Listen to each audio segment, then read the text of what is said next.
hereby declare this meeting of the Howell Township Planning Board to be open.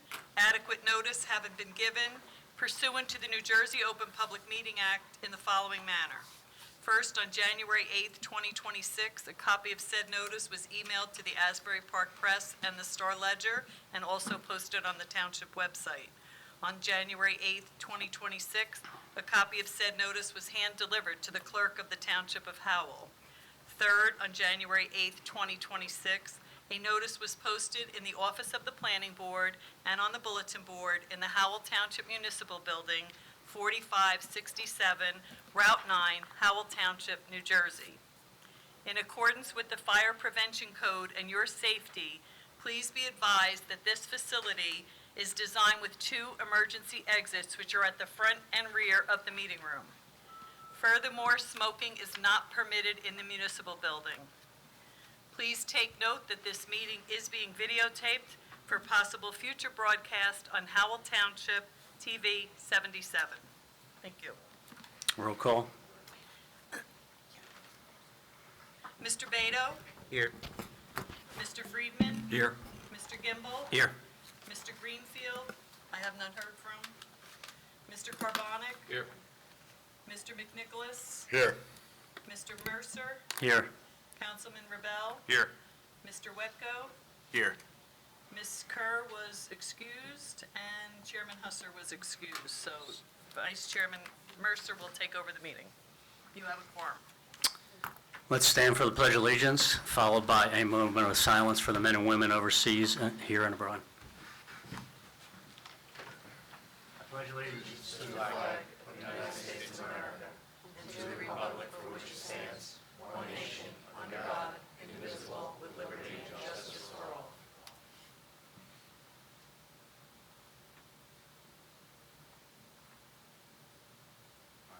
Thank you. Okay. We first have the approval of the minutes. Eligible voters are Mr. Beto, Mr. Gimbel, Mr. McNicholas, Mr. Councilman Rebel, Mr. Wetko.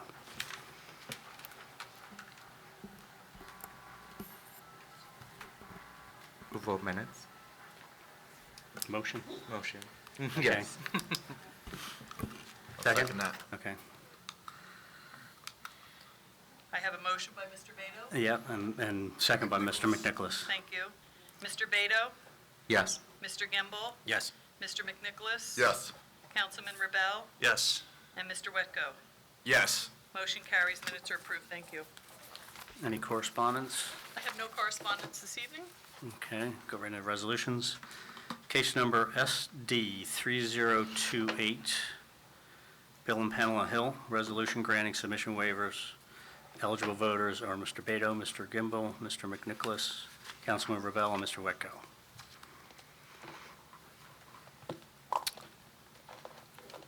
Motion to approve. I'll second. I'm sorry, who was the second? Me. Mr. Gimbel. Thank you. Mr. Beto? Yes. Mr. Gimbel? Yes. Mr. McNicholas? Yes. Councilman Rebel? Yes. Mr. Wetko? Yes. Motion carries. Resolutions memorialized. Next, we have case number SP 1145, Vanderveer Industrial Partner LLC, resolution granting submission waiver. Eligible voters, Mr. Beto, Mr. Friedman, Mr. Gimbel, Mr. Carbonic, Mr. McNicholas, myself, Councilman Rebel. Do I have a motion? I'll make a motion. I'll second. Mr. McNicholas and Mr. Friedman, second. Mr. Beto? Yes. Mr. Friedman? Yes. Mr. Gimbel? Yes. Mr. Carbonic? Yes. Mr. McNicholas? Yes. Councilman Rebel? Yes. Mr. Wetko? Yes. And Chairman Mercer. Yes. Motion carries. Resolutions memorialized. Next, we have case number SP 1009, A-4, Par Golf LLC, resolution granting submission waivers. Eligible voters, Mr. Beto, Mr. Friedman, Mr. Gimbel, Mr. Carbonic, Mr. McNicholas, and Mr. Wetko. Do I have a motion? I make a motion to approve. Now second. Mr. Gimbel and Mr. Beto. Mr. Seconds. Beto? Yes. Mr. Friedman? Yes. Mr. Gimbel? Yes. Mr. Carbonic? Yes. Mr. McNicholas? Yes. And Mr. Wicko? Yes. Motion carries, resolutions memorialized. Okay. Next, we have submission waivers. First one is case number SD 3030 30 East 30th Street LLC, minor subdivision with ancillary variance relief. Good evening, Mr. Chairman. Good John evening. Jackson on behalf of the applicant. Do you want to swear me in or no? Am I good to go? Okay. Mr. Chairman, I'm going to just swear in Laura. Okay. You swear the testimony you give will be the truth, the whole truth, nothing but the truth? I do. Okay, state your name for the record. Laura Newman. All right, so Mr. Chairman, members of the board, we have a April 28th, 2026 review letter where the submission waivers specifically start on the bottom of page 3. This is a minor subdivision. Given the nature of these requests at this time, I take no exception to the granting of these waivers for the purposes of deeming the application complete. Okay. Any questions? Have a motion? I'll move that we grant the waivers. Mr. Friedman? Second? I'll second it. Okay. Mr. McNicholas? Could you guys just make sure you use your mics, please, because I have to pick you up on the audio? Mr. Beto? Can you hear me okay? Yes. Okay. Thank you. Mr. Beto? Yes. Mr. Friedman? Yes. Mr. Gimbel? Yes. Mr. Carbonic? Yes. Mr. McNicholas? Yes. Councilman Rebel? Yes. Mr. Wecko? Yes. And Chairman Mercer. Yes. Motion carries. Thank you very much. Have a good night. Next, we have case number SP 1149, 98 Industrial Court LLC, minor site plan application of 98, seeking approval to install a canopy over loading area to provide weather protection for loading and unloading activities. Mr. Chairman, members of the board, board professionals, good evening. All Kenneth Pape on behalf of the applicant, and I defer to Ms. Newman's recommendations on the waivers. Okay. Sure. So, Mr. Chairman, members of the board, as was kind of indicated on intro, given the nature of this application, it consists of a roof canopy over an existing concrete pad. For those reasons, the submission waivers, which are outlined on page 3, I take no exception to waiving of those for the purposes of deeming this application complete. Okay. Any questions? No? Motion? Motion to approve? Second. Mr. Wecko and then Councilman Ruel. Thank you. Mr. Beto? Yes. Mr. Friedman? Yes. Mr. Gimbel? Yes. Mr. Carbonic? Yes. Mr. McNicholas? Yes. Councilman Rebel? Yes. Mr. Wecko? Yes. And Chairman Mercer. Yes. Motion carries. Thank you.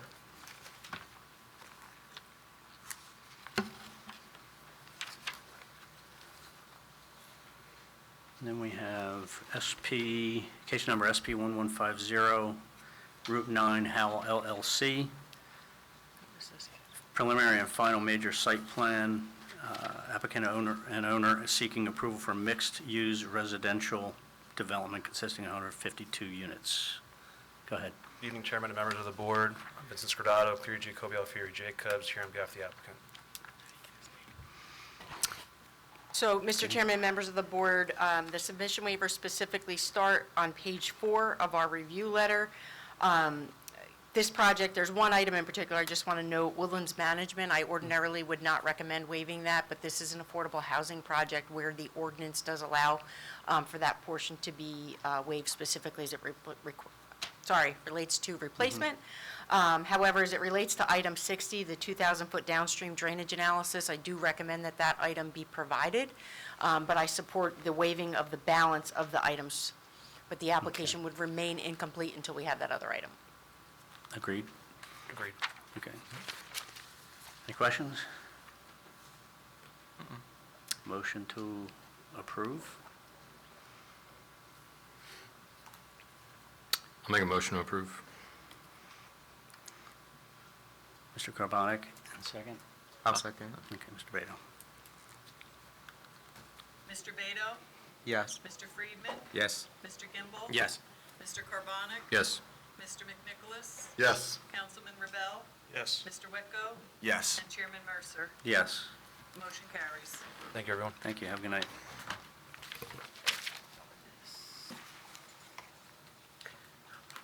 Okay, and then we have area in need of rehabilitation hearing, so the public hearing. Just for the Okay. record, those are actually, and as advertised, an area in need of redevelopment, not area in need of rehabilitation.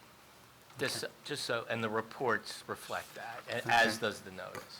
So this is a public hearing to determine whether certain real property located on the southbound side of Route 9 designated on the Howell Township tax map. I'm not going to read all these.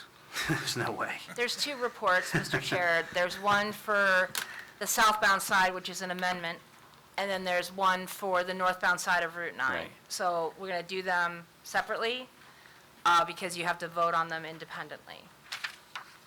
So, Annie, do you need to swear me in? Sure. You swear the testimony you give will be the truth, the whole truth, and nothing but the truth. I do. State your name for the record. Jennifer Beam. So, as some of you may recall, in I would say 2023, the governing body authorized the planning board to take a look at Route 9 South, almost to Freehold, but not quite all the way to the Freehold border, south to just north of the Home Depot at West Farms Road, and to determine those properties that front on Route 9 were in need of redevelopment. And that determination was made at a public hearing here in May of 2024.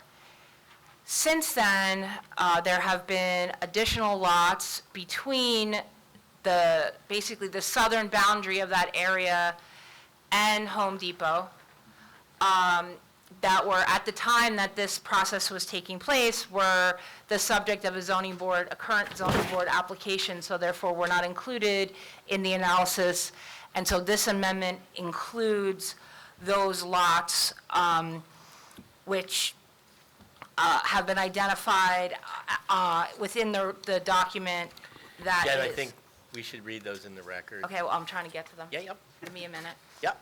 It's Block 137, Lot 6.01, 10, 11, 12, 13, 14, 15.03, 15.04, and Block 138, Lot 24. They're basically just south of where the existing area in need of redevelopment terminates. It does not include the Home Depot shopping center. It is just north of that and just south of where the existing area terminates. So in looking at the amendment, it's the first and foremost, I want to be very clear on the record, and I'm going to say this when we talk about the next area as well. These studies, both these two studies, as well as the studies that you guys approved for Route 9 north and south of Lanes Mill Road, which was, I guess, last year, these are non-condemnation redevelopment designations, which means by law, there is no ability for the municipality to use eminent domain. Nobody's property can be taken as part of this process. And that's not the intention of the governing body anyway. But this study initially was done as non-condemnation. The amendment is also being done as non-condemnation. And the study that we're going to talk about after this, the northbound side, is also non-condemnation. So I know everyone hears redevelopment, they get nervous that their property is going to be taken or they're going to lose control. That is simply not the case as to what's happening here. Secondly, this is not a redevelopment plan.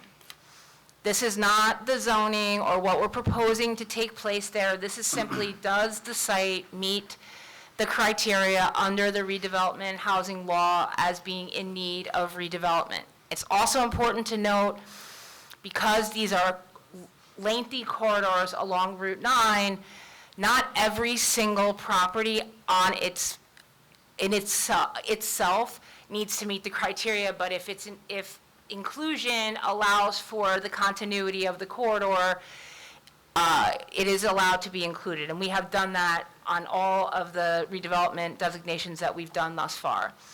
So when we looked at these additional lots, there's a series of criteria which are outlined, which I can go through.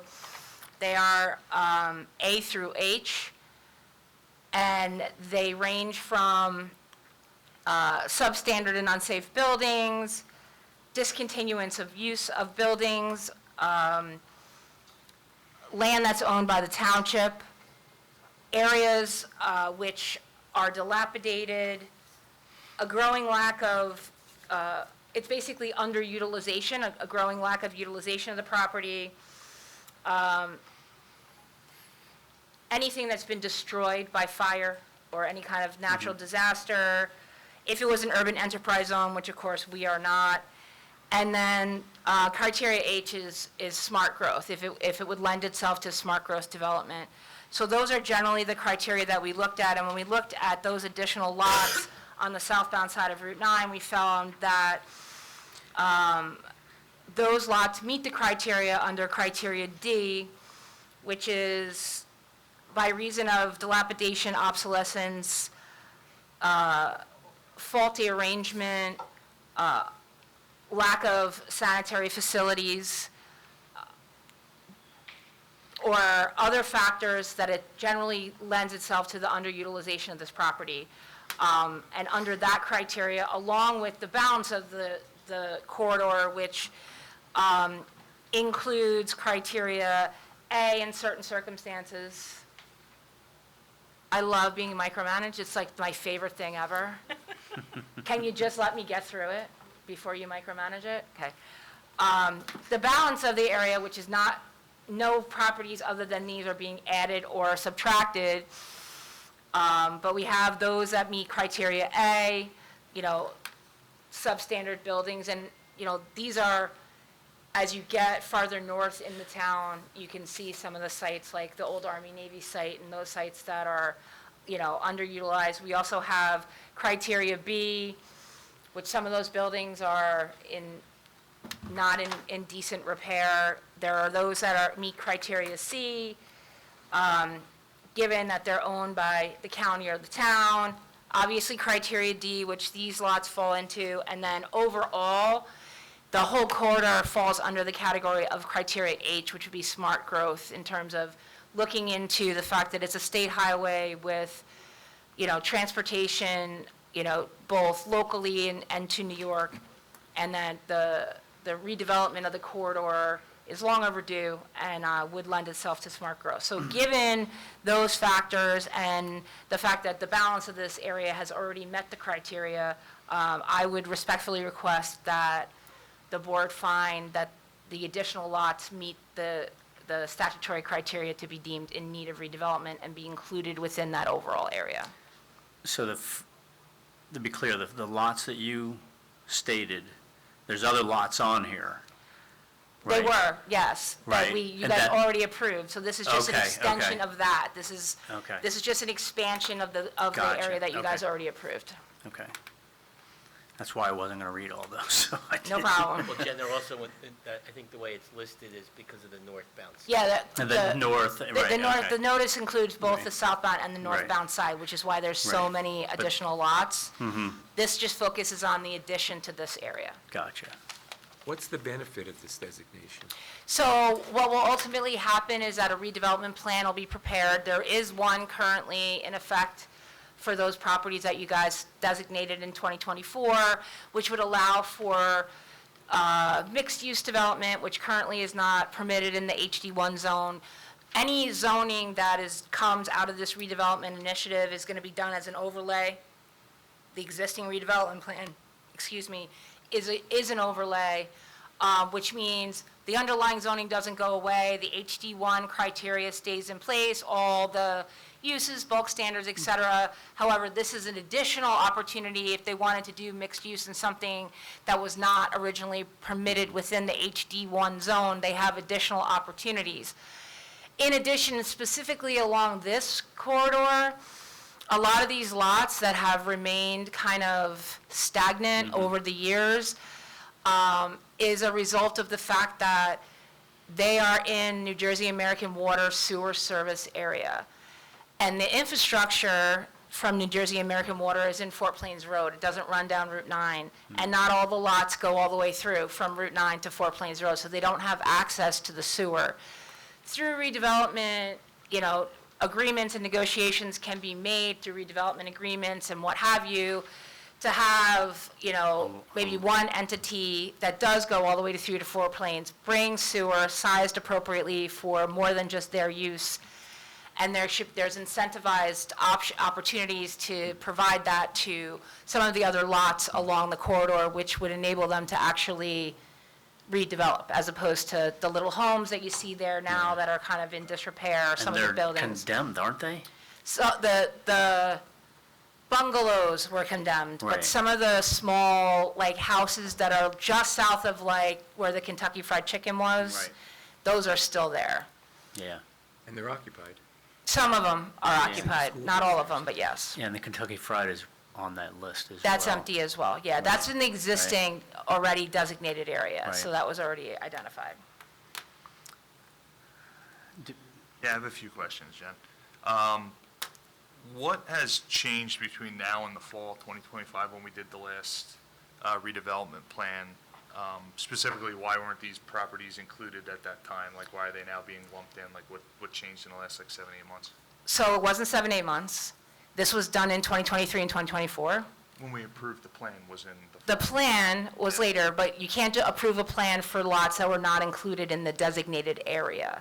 And at the time, I don't exactly remember when the zoning board denied the application, but it was in the same time period. So if the zoning board had approved the application, it would have been a moot point. They would have just developed per that approval. That did not happen.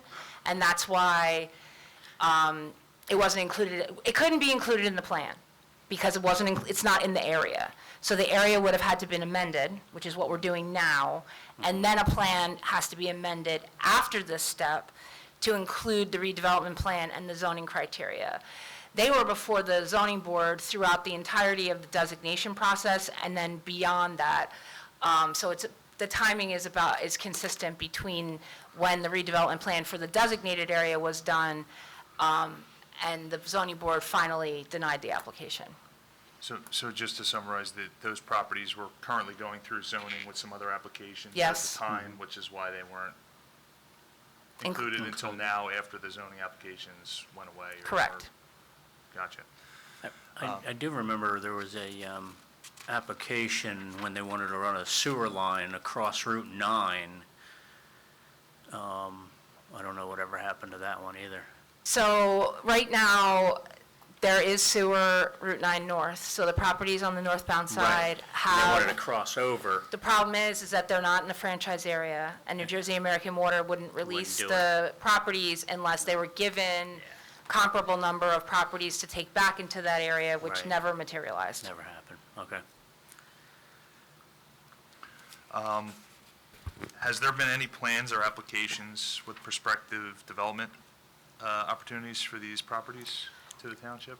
Formal applications, no, but we have seen probably a half a dozen concept plan applications, yes. So they haven't gotten to you yet. Gotcha. Would you be able to divulge, like, what the manner of those applications were? Mixed Were they use. They're mixed use along Route 9 with residential behind if the lot is deep enough to accommodate additional development behind. But we've seen, I would say, like half a dozen concept plans that have come in for properties on that southbound side, utilizing the redevelopment plan zoning. So yes, it just hasn't gotten to the point where they're ready to make a formal application to the board. Right. Anything with high density or anything like that? I mean, they're dense, and we're talking about it, they're not absolved from conforming with our buffer requirements and the width of the roadways and those types of things. So, they come in, obviously, looking for a lot, and then when we go through what the actual requirements will be, the overall numbers are reduced. Also, they have to comply with parking and things like that. So, we see a lot of concept plans, whether it's through the redevelopment plan or just in general, and most often there are a lot of tweaking, there's a lot of tweaking that takes place before it actually finds its way to a formal application to the board, whether it's this board or the zoning board. Understood.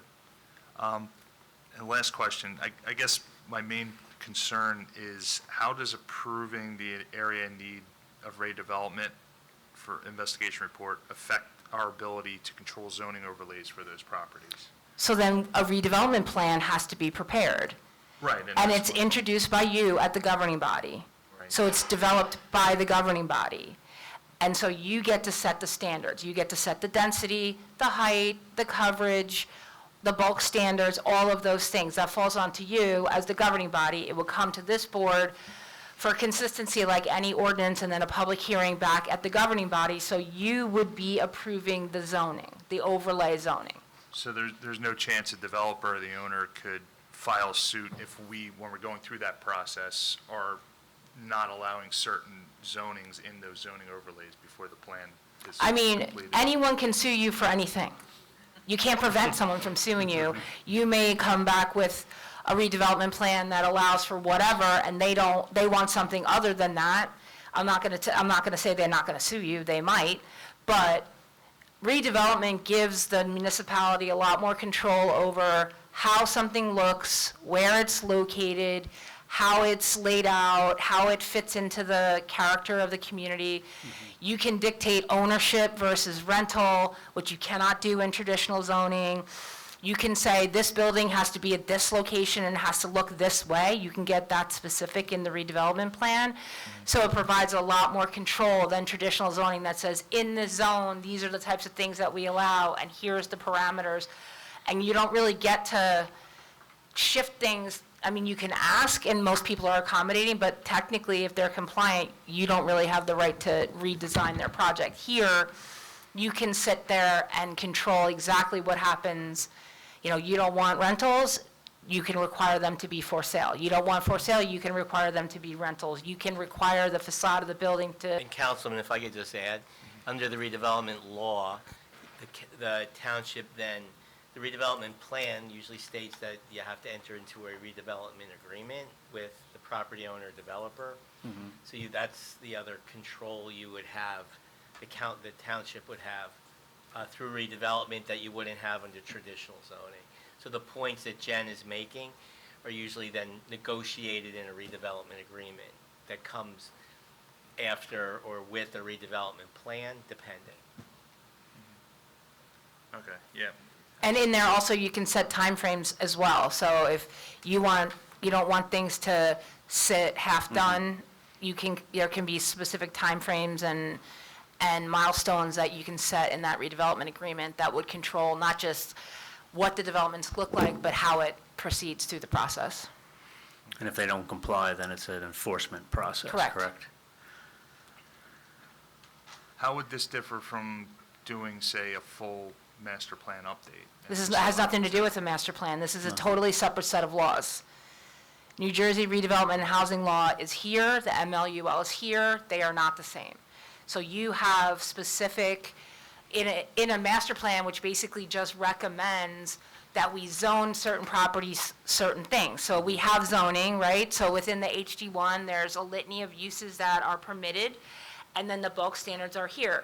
You cannot control at this corner, this use in this zone is what we want. In redevelopment, you absolutely can say, this is what we want at this location. You can control it. It's, in regular zoning, you can only say, these are allowed, if you comply with these bulk standards, you're as of right. Technically, as a planning board, you have to approve it. Redevelopment, you can control who does it, where they do it, how it looks, how it's occupied, et cetera. It's completely, you have way more control with this process than you do with traditional zoning. It just seems like we keep putting like Band-Aids on it with all these redevelopments and re-examinations as opposed to just updating the whole master plan and It's allowing the market separate, it's to a work totally it out. separate thing. A master plan, comprehensive master plan, and a master plan reexamination report are one thing under the MLUL, in which it will say, we encourage redevelopment, but that doesn't provide the standards, the zoning, nothing. It has to go through this process, designated in need of redevelopment, and then a redevelopment plan comes from that with all the standards. So we could do a comprehensive master plan. This process would not be included. All it would have would be a recommendation. Look into redevelopment opportunities for Route 9. That would be the recommendation. It would not have the ability to designate property or create the zoning. It has to be done through this process. Two separate laws. I understand. I feel like we're going down a certain path here, and I kind of want to step back and take a beat. Is it possible we can table this? Is there any rush with this and discuss it further, like have another meeting just to go through this and Well, identify other mechanisms?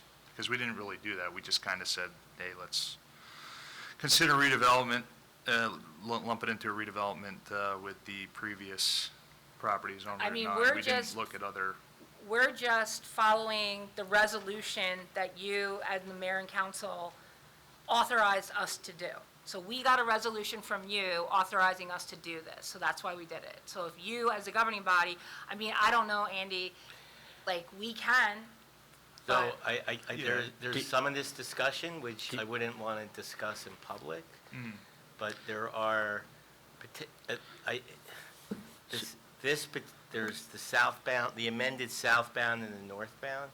There are some timing issues in connection with the amended this study that Jen's talking about, which if we wanted to go into executive, I could tell you about.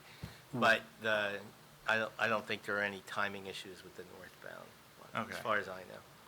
understood. Yeah, I would feel more comfortable just tabling it and discussing it a little further on another date. I don't know what anyone else feels, or if anyone else has any comments or anything. Does anybody else have questions before we go? I just want to be go to- abundantly clear, though. This is just to add those additional lots. So like if we table that, the existing redevelopment area and redevelopment plan has already been approved. So that's already in place. This is just those extra lots. So I just want to be very clear. We can table it, that's totally up to you. But it doesn't negate the fact that the balance of this corridor was already designated and the redevelopment plan was already approved. No, I understand that. Okay. And then I would also, before you decide that, open it up to the public. Yeah, I was going to say, Of I was going to course, say, yeah. you know, if That's- if anybody's here for that, let's get our questions first, then we'll open up to the public. Okay? When it's labeled an area in need of redevelopment, does that open up for more subsidies for the people that are going to be building There are there? definitely financial benefits that individual applicants can avail themselves to. Nothing is guaranteed, but there are opportunities that are not available through traditional zoning. for sure. Okay. And are those made known or made available before people put bids in to contribute to the redevelopment? Well, so typically under, it wouldn't be a bid. I mean, if you own property in the redevelopment area, and then the council has an approved redevelopment plan and redevelopment agreement, then they can make an application for approval. I think what Jen is referring to obliquely is the redevelopment law allows for a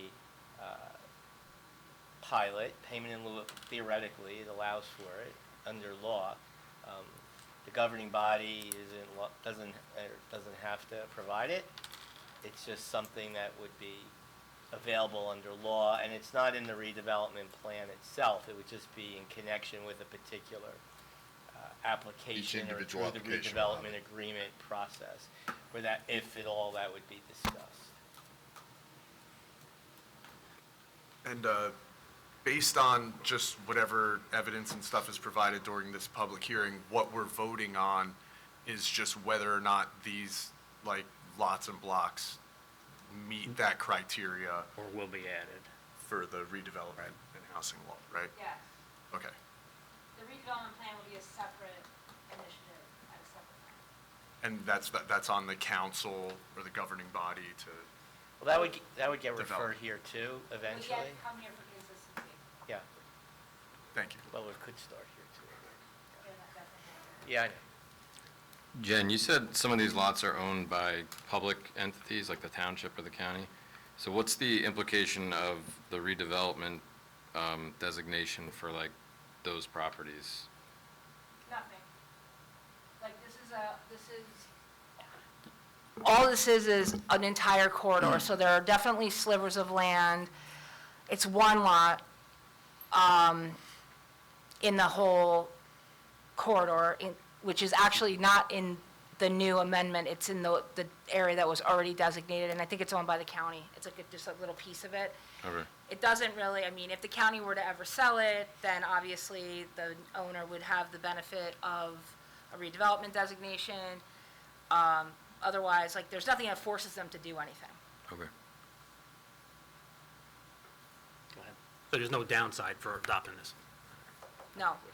In my opinion, and in the last iteration, when we did this several years ago, one of the things that we did before it came before the board was we met with the property owners to just kind of explain what this means, you know, in terms of you're not going to lose control of your property. We're going to do this as non-condemnation. The next step is going to be an overlay. It's not going to take anything away from you. It's going to be added additional opportunities. And we haven't really had any pushback on that at all. So who does this benefit? The property owners. Just the property owners? I mean, obviously, at the end of the day, cleaning up Route 9 and having a corridor that looks, you know, you can definitely tell when you cross over from here into Freehold and you have that brand-new development that's up there.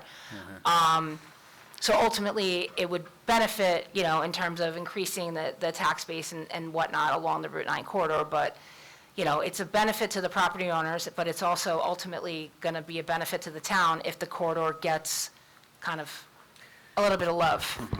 Well, that's the idea behind the redevelopment law, to encourage redevelopment of underutilized properties.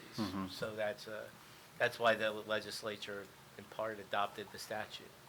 So basically, the town really gets more control over the development than under traditional zoning laws. Correct. Because if somebody comes in with a plan that meets all the requirements of the zoning, we can't turn them down. Correct. Whereas with the redevelopment agreement, we have some control above and beyond the zoning. Correct.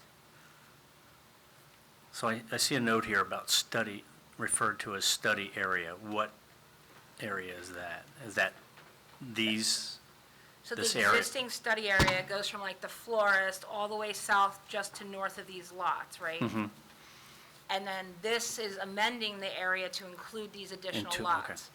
So it's called a area in need of redevelopment study. So Study, the study okay. area would be those lots that are included in the area in need of redevelopment. Okay. Any other questions? All right, I'm going to open up it to the public. Anybody here for the area in need of rehabilitation hearing? Redevelopment. Redevelopment. Typo on my part, sorry. On the amendment. Yeah, go ahead. Good afternoon again, everyone. Vincent Scrotto, Cleary G, Kobe Alfieri Jacobs. So I'm just here, my office represents a property owner who owns properties within the redevelopment study area. This person also owns 4 other lots not included in the study area. You're talking about, you're on the wrong one. Am I? Yep, so All right. this is the amendment. That's the next one.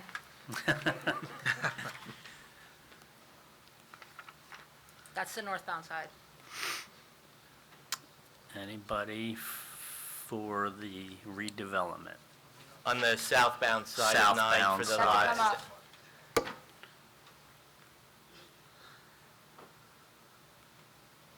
Want to know what's happening with the water and sewer. I think you got to state your name. Hi, it's Lou Kosovrasti. I own 2 lots on that corridor. Mhm. He's on the And I just want to know what's happening with the water and sewer. If there's any updates on that? Because we're the property that we're planning on going across Route 9, Mm-hmm. but just that it's very pricey to do. So are you an owner of Block 137, Lot 601, 10, 11, 12, 13, 14, 1503, 1504, or 138, Lot 24, on the southbound side of 9? Southbound with the Howell office complex and 1194 US Highway. So you're already in the area. Yeah. we He's already in the existing study area. Okay. You're, So they're in, this is, they're already, they're yeah. at, your lot's already in the existing redevelopment area. Yeah, so we pulled out a permit. You have to state your name if you're going to talk. and then- Hakeem Kosovrasi, 1228 US Highway 9, and 1194 Highway 9. Are you here together? Yeah. Yeah. Okay. So we pulled out the permit, so for the sewer, it's like 300-something thousand, and then the water is another 300-something thousand, so it's 700,000. And once we bring it across, I know other properties are gonna probably tap into that same, and it's just a big bill for one person to carry for other people to, so connect to it. Yeah, that's not really before this board now. That's really a township issue, what you're raising. Yeah. So I've seen where municipalities require other property owners who want to tie into water and sewer would pay their pro rata share through an agreement either with the township or through you, or your companies. But that's not what is before this board now. The only thing before and that wouldn't be a planning board issue either, what you're asking about, but it's only expanding the redevelopment area to the lots and blocks that were noted. That's the only thing right now before this board. So I would suggest contacting the township, community development. I would call Justin Yost, he's a township engineer, he would know sewer and water issues. All right, thank you. Future plans or whatever. Yeah. Anybody else?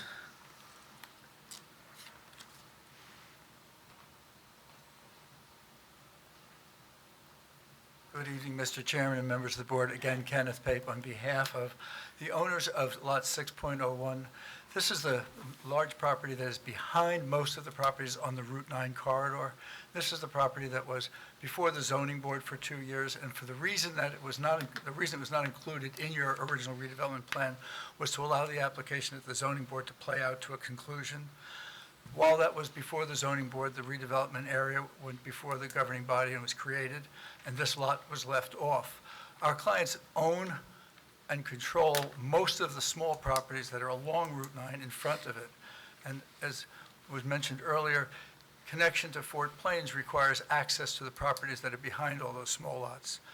This is that property. This is that lemon wedge property that's behind, I think, about 7 of those properties. And adding it into the redevelopment plan is really a material element of bringing the redevelopment plan to fruition. When all the properties are brought before the board as a single large parcel, there'll be access to the utilities that are in Fort Plains Road. The clients that we represent and own the properties are very much in favor of going forward with a redevelopment plan, working with both the governing body and the planning board. We'd ask that you consider favorably putting that lot into the redevelopment plan so that can be carried out. Thank you. Well, for the record, it is on there for discussion, so, okay, anybody else from the public? Okay, I'll close the public portion. Do you want to take this back to the council, or what's your thought, or Yeah, have further discussion? What do you mean? I want to table it to discuss it further with the council. Before the board, Mike, or before the council? I'm Before the sorry. council. Okay, because then they would have to withdraw their request. I mean, right, because you Yeah. adopted a resolution sending it here, I mean, you could do what you want. They could deal Okay. with it, but I'm just. Yeah, then if that's the action that needs to be taken, then yeah, please. So we want to Make a motion to table it? make a motion to table it, but do we want to bring this up sooner than later? Because you said there's, Councilman, you said there's possibly a time restraint on this, or there is no time restraint on this? Well, there were other issues that I would talk about, not in public, but. Okay, yeah. okay. I mean, we have a meeting All right. Tuesday, we could talk about it in pre-agenda on Monday, which is. Do we want to have an executive meeting tonight after all these other ones? Or do you want to talk about it? I guess we could, yeah. Well, if you're going to carry it, we could do it at the next meeting.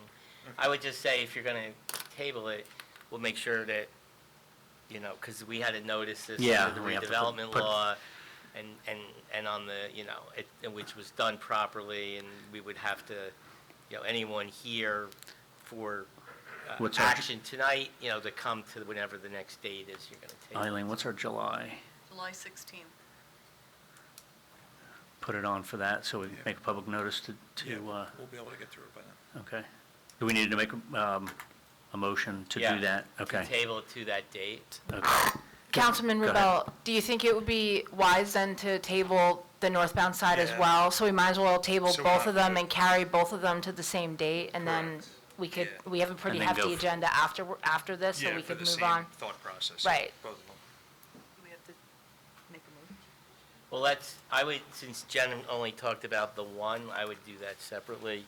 Okay. This way we'll, right? 'Cause we- Right, but instead of going through the second one, if this is going to Correct. be the result, we Yeah. can just table it So we right could do from the vote and then just go straight to the vote on the next one. Well, we would carry the public hearing. What's the next date? This July said- 16th. July 16th. Okay, so motion to table and carry to July 16th. I'll second.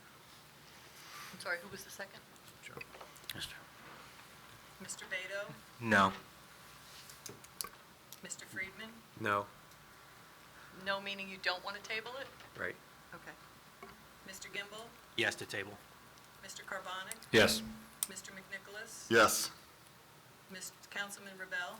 Yes. Mr. Wetko? No. And Chairman Mercer? Why do we want to? Yes. 5 yeses, 3 noes. Okay. So just announce it's The tabled. motion carries, the redevelopment hearing is tabled and carried to July 16th with Okay. no further notice. So anyone here or listening in the public who wants to, comment further on the hearing was closed, but if wants to come and watch, come and participate or listen to the hearing on this study should come on July 16th. Okay. Yeah. No vote on the northbound side. Okay. Do we need to make a motion on the other one? No. Yes. So, Next so, is- Mr. Chairman, we'll talk about Jen, the can you northbound just- side. Or we could, where are the lots and blocks on the other one? So you want to include the northbound, and we'll, You want this one? Yeah, just announce like the lots and blocks on the northbound. The northbound is like, it's a lot, it's a lot. Yeah.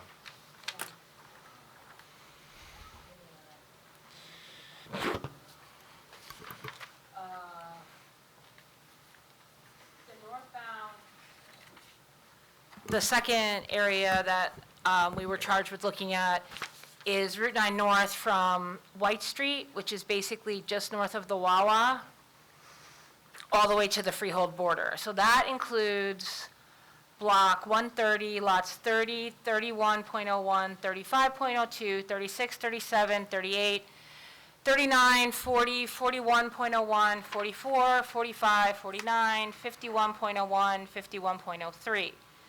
Block 140, lots 1, 2, 3, 4, 4.01, 5.01. Block 142, lots 1.02, 1.03, 1.04, 1.05, 4, 8.01, 11, 12, 13, 14. Block 142.01, lot 209, Block 143, lots 21, 22, 23.01, Block 144, lots 73.01, 75, 76, 77, 78, 79, 80, 81, 82, 83, 84, 85, 86, 87, 88, 89, 90, 91, 92, 93, 94, 95, 95.01, 98, 100, 100.01, 101, 102, 104, 105, 106, 107, 109.01, 113, 114, 115, 116.01, 117, 118, 119, 120, 121, 122, 123, 124, and 125.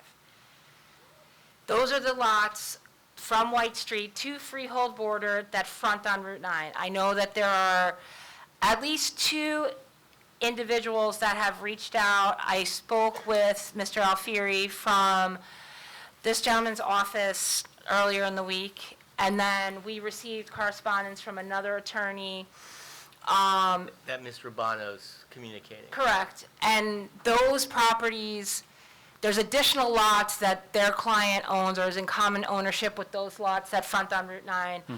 So with your permission, I would recommend that we at least, while the governing body is having these conversations on whether to move this forward or not, we should have conversations with these individuals to see whether or not it makes sense to, if they say yes, to include it. I would rather know before I get here to do it with you than do it and then have to do it again. So I would suggest, because it seems like they're going to table the situation, that you just let your client know or have your office reach out to Andy's office, and we can sit down and go over the additional lots, and the same goes for Eileen, the individual that sent you the correspondence. So that would be my recommendation. Okay, yeah, that's fine with me. Good with that? When's the next council meeting? Tuesday. Okay. Okay.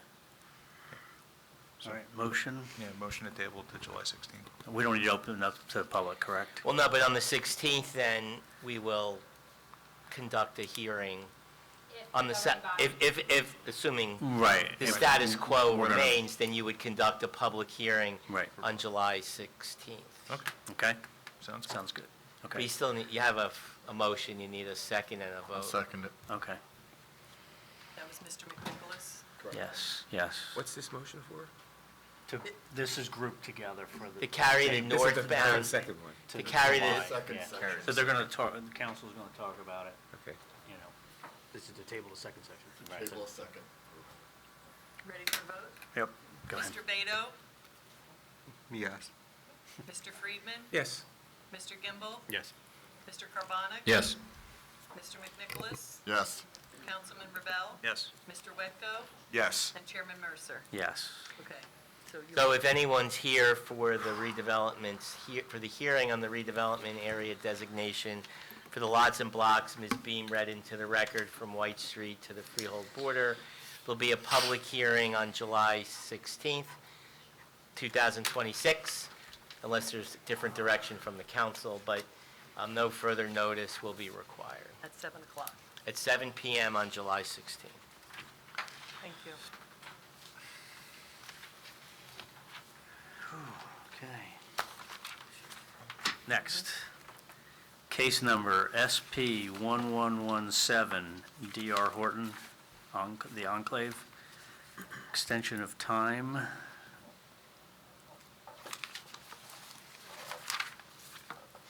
Extension of time on preliminary and final site plan, okay. Mr. Chairman, John Junko, Giordano, Helen, and Cecil appearing on behalf of D.R. Horton.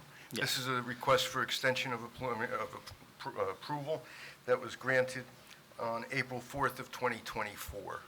This would be our first request for extension. I can report to the board that our clients have been working through the compliance issue, and there's one remaining permit to issue.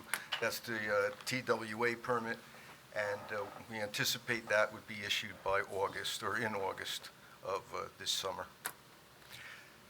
I think that the statute certainly provides for this extension. Our client has been diligently working through the project. You may recall it's 458 units total, though there's been a lot of back and forth with the state agencies. But only the TWA imagine. remains. I can imagine. So those have all gotten they have all received approval, and that will get approved. It's just working its way through the review process. DEP and all that, okay. Any questions? And it's for 1 year? John, when does it expire and what date are you looking for? August. Well, I'm requesting our first one-year extension from April 4th of 2024 to April 4th of 2027. Well, actually, Andy, I didn't say that properly. It was approved on 24. I'm requesting the extension from April 4th of 26 to April 4th of 27. Okay. I fumbled that pretty well, didn't I? Make a motion. Make a motion to approve extension. Mr. McNicholas, second. A second? Mr. Friedman, second. Mr. Beto? Yes. Mr. Friedman? Yes. Mr. Gimbel? Yes. Mr. Carbonic? Yes. Mr. McNicholas? Yes. Councilman Rebel? Yes. Mr. Wetko? Yes. Chairman Mercer? Yes. Motion carries. Thank you. Thank you. Have a good night. Thank you, good night. Okay, next we have case number SP 1135, StarCap Holdings LLC. Councilman Pape. Oh. So,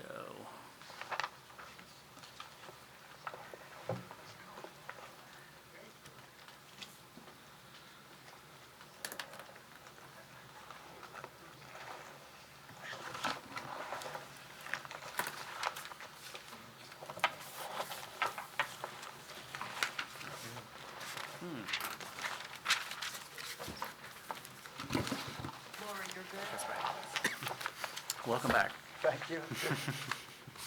Good evening, Mr. Chairman, members of the board, board professionals, and public. Kenneth Pape on behalf of the applicant StarCap. Mr. Chairman, board members, this is an application that has been presented to the board on a couple of hearings, and I believe that it's a safe statement to say that when we were here on May 18th, we really concluded the entire presentation, but for a very important factor. We had gone through the design, the architecture, the landscaping, the lighting, the stormwater management. The applicant had made commitments to extend the storm sewer a considerable distance along Kent. And I actually had asked if we had addressed all of those to the satisfaction of the board and the board professionals, and the record will reflect that. I begin by making that statement because this evening we would like to present to you an alternative design to handle the traffic, which is the issue that remained open. A little bit of a background. We had originally presented the application to the board. The board had asked that we consult with the police, and that was something that we did a few months ago. The police rendered a report. That report indicated that they felt that it was necessary for there to be an engineered response. And this board indicated that they were not comfortable with the police's report, that it wasn't conclusive. When we were here on May 18th, the board asked that we reach out to the engineers for the board, and in particular, the traffic engineer consultants with Laura's office. A couple of weeks ago, that meeting was arranged, and we met at the property. Mr. Kennel, who is the traffic expert for the applicant, and 3 members of Laura's firm who were traffic engineers met with us. We spent a considerable amount of time watching traffic and also talking about solutions. Those engineers rendered a written report and came up with recommendations that would result in the intersection that is currently not functioning well being substantially improved. That was provided to us. In response, our team prepared a plan. The plan is the one that is up before the board. I'm going to ask that Zeke Cullen, who is the design engineer, to be sworn in just for the purposes of introducing the exhibit. I had gone over this exhibit with Ms. Newman, and I'd asked if she would assist us in presenting it to the board. I'm going to ask if that is acceptable. She is prepared to do so. And then Mr. Kennel is here to go through what we believe to be the substantial improvements. Okay. So he has to be sworn in, correct? Zeke was sworn at the last meeting, Mr. Chair. Oh, he was, okay. He was. I'll remind him that So he's still under oath, and his right. credentials Okay. are on the record. Okay. Yep, he's still under I'll oath. remind him that he's under oath. Okay. Mr. Cullen, I'm going to ask if you could just identify the exhibit that is before the board and what information is intended to be presented to the board from the exhibit. Sure. So, as Mr. Pape stated, my office prepared this exhibit under my direct supervision. It is an alternate driveway configuration exhibit that shows just that, an alternate driveway configuration. You'll notice that there's some areas that are drawn in red. Those are the areas that have changed, and there's also a little bit of green that is to indicate some landscaping. So just real briefly, we've made some changes to the left and right turning lanes on Church Road across from the development. We've also made changes to the entrance or the ingress drive aisle on the right side of the sheet here, and some changes to what is currently the egress or the exit drive aisle, which is now a 2-way entrance and exit drive aisle on the left side of the sheet. The police report, the engineer's report indicated that the problem was the traffic backing up at the driveway to the south. This plan shows that to be a very controlled driveway, right turn in only, geometry to make it impossible to do anything else. Across the street, making it impossible to come straight across, directing traffic to the left and to the right, and then redesigning the northern driveway to accommodate the balance of the traffic movements. And if I might, Mr. Chair, I would ask if Laura could. Just one question. Are you still considering the traffic coordinator? Or is that off the table now? No, Mr. Chair. The traffic coordinator has. I know they have no been- jurisdiction out in the street, I saw that. But the traffic coordinator has been a boom. The parents love the traffic coordinator. Right. The operator loves the traffic coordinator. Okay. It's going to be part of their business operation. We're going to do it, but it's my understanding that we can't rely on that. We have to rely on an engineered solution. Yeah. But that system is working. It's now in place for almost 2 months, and Okay. it's just, everybody loves it. Sorry, Laura, I didn't mean to jump. Can I jump one more Okay. question? I'm sorry. You started it, so. You mentioned the police report. I remember that was one of the issues from last meeting was there was no written report, or we were going to have someone come in. Is there a written police report now with them providing There was a the written guidance? Because if I recall, it was just like you said you spoke with them, and we were That was looking for 2 some type of backup. That Go was 2 ahead. meetings Sorry. ago. 1 meeting ago, we had the written report from the police. Okay. The written report from the police essentially said, we're not engineers, and we just observed that it's working nicely, but we're not engineers. Got it. And Chairman Huzzer said, I want an engineer's report. So you have the police report that was back in early May. Now you have the report from Laura Newman's. Got it. Thank you. So maybe I can just kind of summarize. As Mr. Pape indicated, on June 9th, our office conducted a field meeting. Justin Yost was present, as well as representatives of the applicant, to specifically look at the traffic report, the conditions in the field. As you may recall, there was a traffic report indicated which requested a four-way stop to be installed. And as was indicated when the applicant was here last time, township officials didn't think that was the answer, and a traffic coordinator was suggested. As a result of that field meeting, several options were reviewed as it relates to the site, and the traffic engineer from my office worked with Mr. Kennel and ultimately came up with the layout as you see here. Initially, we thought maybe closing the southerly drive in its entirety as opposed to allowing a right turn in only. But reviewing that with the applicant, we felt that we would then restrict movements for emergency vehicles to enter the site as well as the garbage truck. So as a result of that, we did concede that a right-in only movement would be acceptable, but I requested that the geometry be changed so that we didn't have a conflict specifically with traffic exiting Church Road that may want to go straight across. And that's the exhibit you see before you. In addition, the northerly driveway has now been made to be two-way, so that if need be, we have another entry to the site. As well as you'll see the striping modifications at Church Road so that we don't create a conflict, making that only left or right only, forcing the traffic to go to that movement. In addition, our office does support having the on-site traffic coordinator there during pickup and drop-off times, as was testified to. But again, the sketch that you see before you is one that we in concept do concur with. One of the things I did review with Mr. Pape, this application is before you for preliminary and final approval. I would recommend that the board only act upon, if you saw to act, only act on preliminary, and that this design actually be fully engineered and resubmitted, and final approval come back to this board when that has occurred. On behalf of the applicant, the recommendations of Laura Newman's office and experts with Laura Newman's office is acceptable. Okay. The improvements on-site and off-site that are shown on this plan are acceptable to our client.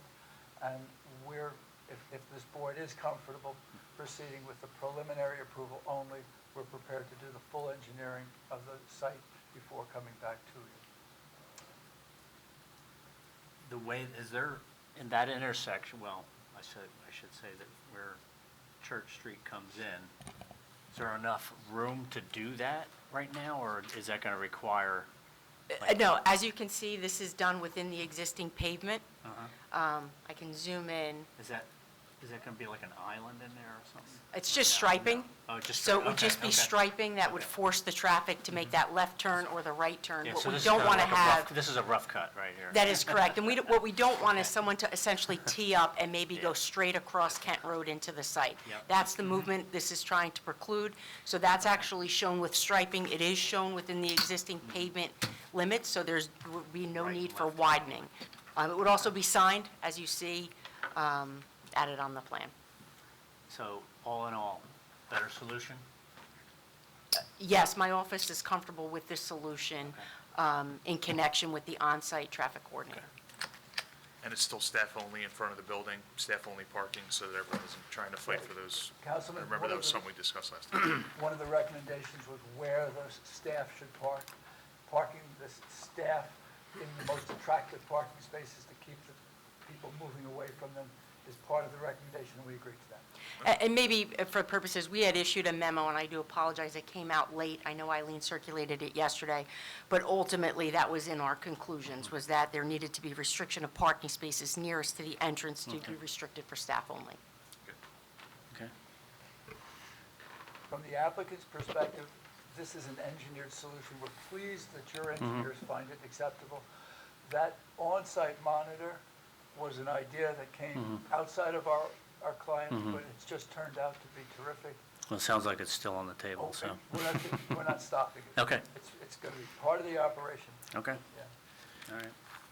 Question? Is exiting the property with a right-hand turn only, is that not something we could do there? Especially being that now it's going to be a two-way traffic at that inlet? So what I would say is, we saw no reason to restrict the movement at the southerly drive. I think what you're talking, this is the only exit. Yes. With it getting wider, we didn't see any reason to preclude the lefts. We can certainly hear from Mr. Kennel on that, but I can advise the board that my traffic engineer was comfortable with that being full movement. Mr. Kennel, maybe you could, Yes, I mean, it's my opinion that, So I'll remind the board that Mr. He's Kendall just is under- under oath, Oh, and his credentials are on the record, and I'll remind that you're under oath, if you could just address Thank you. the For the adequacy of record, that got it. driveway. yes, I mean, it's my opinion that we should have full movement, left and right turns out of that northerly driveway. Again, remember, based on my prior testimony, the Kent Road volume is significantly lower at that location because people are going to and from Church Road. So based on our level of service analysis, it's appropriate. Also, approximately probably 70% of the traffic wants to make a left turn to either go south on Kent Road or go to Church Road. So that's why, in my opinion, it'll be appropriate. I think, I know this was very discouraging, but, the level of effort that went into this, really, paid off, I think. Your police gave us good guidance with a monitor, your engineers helped us come up with a solution. We're comfortable with it, Mr. Chair. Okay. And we're comfortable with only asking the board to act on preliminary and charging the applicant to finish the engineering. Got it. And just so the board's aware of that northerly driveway as shown on there, it's been widened because it's narrower than it is today. So basically, we're widening that to provide that two-way traffic movement. Just in case you go out to the site and look at it, it's not the existing configuration. We're enhancing and widening that so you can have the two-way traffic.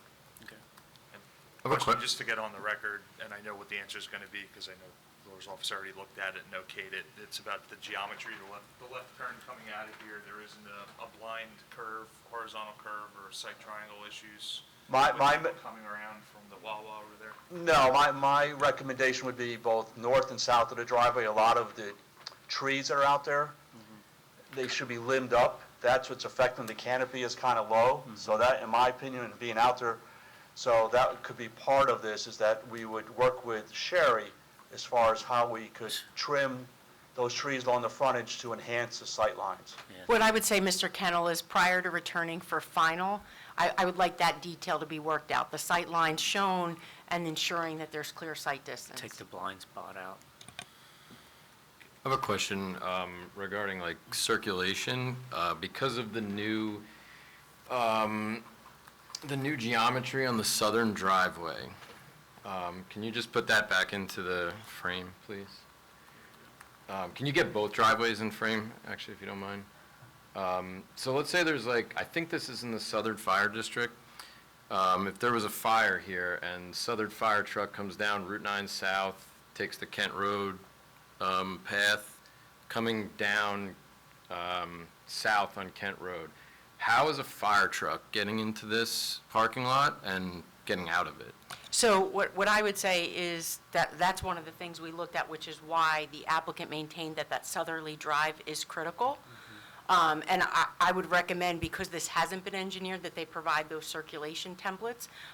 But that's one of the reasons, if you look at our memo, initially we wanted to preclude access. We had the opportunity to sit with the applicant, and that's one of the reasons why we ultimately advised that the southerly driveway should remain, just as a one-way in to allow for emergency access. As well as the refuse vehicles, so that they can make a right turn in, go to the enclosure on the northerly end, and then exit, instead of trying to do a K-turn on site. Make a right turn in, right, but if a fire truck's coming south on Kent Road, how is it making a left into that southern? It's making a left into the northerly driveway. How is it getting out? Well, again, it's what takes place in an incident like that, everything is kind of under control, whether it's by police or other fire officials. And if they need to exit out that driveway, they'll do it under police supervision. They'll have priority. Okay.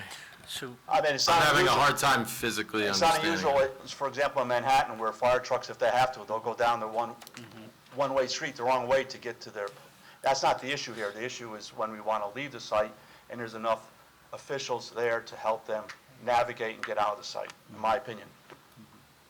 So they'll leave through the southerly driveway, the wrong way. Fire chief has more than once said the emergency is getting there, not getting out. And Mr. Pape, would your team be willing, if the board acted favorably prior to final approval, reviewing this with our fire? Absolutely. Yeah, I meet with Chief Brian Proctor on every single application that comes before the board, and no issue at all. so what are you looking for tonight, then? We ask the board to consider the relief favorably for preliminary only, charging us Okay. for coming back. So this with is for fully preliminary engineered only, plan, okay. Consistent with this and with the record, and with the support of Chief Proctor. Okay. And we're comfortable with all of Any it. other questions? And Oh, I yeah. think we probably have to go back. Go ahead. Did you have a question? No, I'm good. I have a question. So voting to approve preliminary on this tonight is to say that what we're going to see at final is exactly this plan, just engineered a little Right. bit. But, like, Engineered and- it's not and- going to change. This is what it is. And That there's is no correct. closing off the south end, nothing different than that. No, that would then require an amended preliminary and Right. final if they made substantial changes. This is the design in concept. What you would see at final would be substantially consistent with that. Otherwise, they would need to amend their preliminary if the board acted favorably. And they'll have to meet with the fire department again. Okay. I have a question, though. So when it comes to the striping coming off Church Street, can we just make that concrete? Because I know you're saying no one will not go straight, but knowing residents of Howell, if it's easier, they would just drive right through and going down. We could see if mountable curb, I would recommend, because my concern is if we make it full-face curb or a concrete island, a fire truck or an emergency service vehicle may not be able to make the movement. Okay. So I would say the applicant should consider mountable, and that we get those circulation templates as well. All right. Thank you. And that island will be striped yellow. Yeah, if they can't get the Right, movements to work, it would be striped, but okay. to Mr. Beto's point, he wants them to consider mountable curb so that it doesn't lend itself for someone to drive over the striping. One other thing I did also suggest when I met with Mr. Pape, and I do recommend that the board ask for in this case, is Title 39. So that gives policing powers on the private site plan. One of the concerns, I know our chairman isn't here, but what happens if the on-site traffic controller or coordinator caused an issue or they weren't fully compliant? So I do recommend that the board require Title 39 on the site as well. That's fine. That gives the police full power to enforce all the laws of Title 39 on our property. The answer is yes. Any other questions? This might be like a foolish question, but we have the authority to, like, change Church Road like that? So because it's a direct intersection, we have the authority as this board to make the request, yes. And that configuration is generally consistent with what's out there today, just enhancing what's out there and adding an additional sign stating that it's only right turn and left turns as you approach Kent Road. Yeah, it's already only right and left there anyway. So I understand what you're saying. I agree. It actually just sort of forces the issue. I agree with the mounted island, actually, to physically force the issue, so to speak. We're fine with it. Nope, I'm good. Any more questions? I'm going to open it up to the public. Anybody here for the Star Cap Holding LLC? Take that as a no, okay. I know we've opened it up before, but I just want to finalize this, so, okay. Well, yeah, you had to on this additional Okay. testimony. Okay. All right, is anybody here for, no, okay. Close that.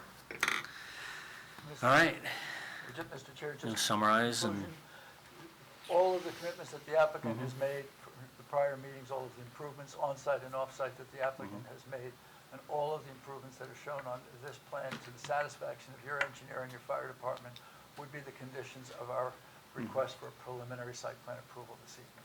okay. I have one last question. We're still requiring the traffic monitor as a condition of approval here? Traffic coordinator.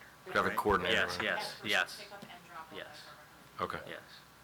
That's still on the docket, so, okay. Open it up for a motion for approve or disapprove. I'll move that we grant preliminary approval. I'll second. Who was the second? Thank you. Mr. Beto? Yes. Mr. Friedman? Yes? Mr. Gimbel? No. Mr. Carbonic? Yes. Mr. McNicholas? Yes. Mr. Councilman Rebel? Yes. Mr. Wetko? Yes. And Chairman Mercer? Yes, Motion carries. Preliminary approval. thank you, Mr. Chair, members of the board professionals, thank you all. thank you. And good night. Okay. Next, we have case number SP 1009, A4 Par Golf LLC. Preliminary and final major site plan with ancillary variance relief for Here's a amended approval to eliminate previously proposed parking lot and additional swimming pool. Good evening, Mr. Chairman, members of the board. For the record, John Jackson on behalf of Port Golf. I'm here with engineer Mr. Mark Zelina and architect Mr. Mike Monroe. We're more or less here to kind of tweak our plan more than do anything radical. We had formally received an approval for the Carolina House, which is a recreational amenity at Eagle Oaks, and we've made some modifications. We've moved some things around, and in connection with the course's constant effort and endeavor to continually upgrade and make itself better. So with your permission, I have a PowerPoint. I'd like to hand it out. And then while I'm doing that, if I could have my engineer, my architect sworn, that might condense some time. Sure. You guys ready? Do you swear the testimony you give will be the truth, the whole truth, and nothing but the truth? I do. I do. State your names for the record, spell your last. My name is Mark Zelina. It's Mark with a K. Last name is Zelina. Michael James Monroe, licensed architect, 788 Shrewsbury Avenue, Tinton Falls, Monroe. Witnesses are sworn, Mr. Jackson.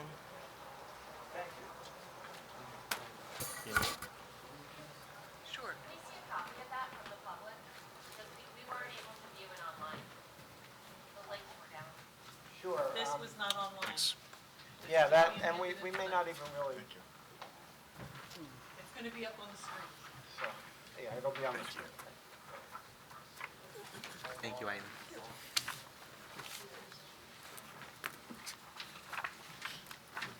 So, Mr. Chairman, with your permission, Mr. Zelina will give an overview of the application. He has outlined for the testimony. We're not seeking any variances, and I believe, we've had extensive reviews with your engineer and planner conversation, so hopefully this will be a pretty streamlined application. So if we just could- preliminary and final major site plan? Yes, preliminary and Okay. final. Amended preliminary and major final site plan. Gotcha. So I guess it might be best to start with the site plan. Is that what we got? There we go. Okay. Mr. Selena, you want to give the board an overview of the application? Need my credentials first? Oh, I thought you were sworn in. I was sworn. Well, you were sworn, but his credentials weren't provided, John. Thank you. Can you please tell the board your background, experience, training in 15 seconds or less, as well as your profession? Yes, my name, again, Mark Zelina. I'm Vice President of Engineering at WJH Engineering. I have a Bachelor of Science in Civil Engineering degree, Civil Engineering from Lafayette College. I've testified before this board numerous times. Received my license back in 1986, so I have many years of experience. Good standing. It's a good standing. yes, Okay. sir. All right, we accept your credentials. Thank you, Mr. Chairman. Thank you. Mr. Zelina, could you please give the board an overview of the application, the zone, the location, what's there now, and basic overview of what we're doing? Right, okay, as everyone's aware, this is, I call it Par Golf, it's 20 Shore Oaks Drive. It consists of block 185, lot 40.14. Now, the entire site contains 235 acres of land, but the application and the amount of land that we're talking about this evening is less than 2 acres. It's a very small percentage of the entire site. There's two parts of the application. The one up on the screen is the northernmost portion of the project. It's at the corner of Asbury Road and Shore Oaks Drive. I'll just go over the changes that we're talking about. First, this is the good, let's start with that. We're going to eliminate the previously proposed parking lot at the very northeast corner of the site. It was proposed to have access from Asbury Avenue, or Asbury Road, and that was denied by Monmouth County at the time. There's also a small-scale infiltration basin designed at the top of that parking lot. That will not be required since that parking lot is no longer a part of the application. We're also going to eliminate, there's a swimming pool that was previously approved, or proposed and approved. It was at the location of a former tennis court. That's no longer being proposed, so the other proposal for another new tennis court is no longer a part of the application. That is shown and pointed to on the screen adjacent to that parking lot. So that oh, there we go. That is no longer required. The red button. Red button. Oh, there we are. The Carolina House, which was, again, proposed and approved in the L-shaped configuration, is still a part of the application, but it's being reconfigured in a more linear fashion. It's going to extend over where the paved area. There's formerly a tent there now, but now you'll see as we go forward with the application, there's a new configuration for the Carolina House, a slightly smaller footprint associated with it. There's another pickleball court. I don't want to point this at anyone. This prior plan shows 4 pickleball courts. There's been a 5th court added. We're seeking approval for that 5th court. It's right near the location of that portion of the Carolina House. There's the 5 courts that are being shown. There's an identification sign being proposed at the existing driveway that comes out onto Asbury there. You'll see in the information provided, the review information, that the sign had previously required a variance because it was shown on the plans to be set back of 8 feet from the property line. We wish to revise the plans to set it back 10 feet so as we can eliminate the variance request for that portion of the application, thus eliminating all variance requests for the application. There will be no variances required. Next, you'll see that where'd I go here? Oops. The shaded area coming off of Asbury. There's an existing cart path that runs from the south and it winds around in front of the proposed Carolina House and over to further west into the property. That will be widened with an emergency access driveway created out onto Asbury, and it'll be gated with a Knox box, for the emergency services personnel to get through there. So there'll be that cart path will be widened so that the fire trucks can access through the site to the front of the proposed Carolina House. Want to discuss the widening request to make it wider, or do you want to keep it at now, or do you want to? On the plans, that driveway was shown as 20 feet. It's our understanding that the applicant had requested that it be reduced to 18 feet in width, and we would provide revised plans to show that, along with approval from the fire officials as well, if it's amenable to them. There's the prior plan had a small infiltration basin up top and another one where the new Carolina house will be. We're proposing to relocate and construct a new infiltration basin. It's not shown, you can't see it here, but that's at the very corner or edge of the driving range. The driving range facilities in and around here, and we're driving and practice range to the south. So a little portion of that will be taken up by this small infiltration basin, which is designed to take the runoff from the new, even though we're not increasing it, but it'll take the runoff from the proposed improvements there.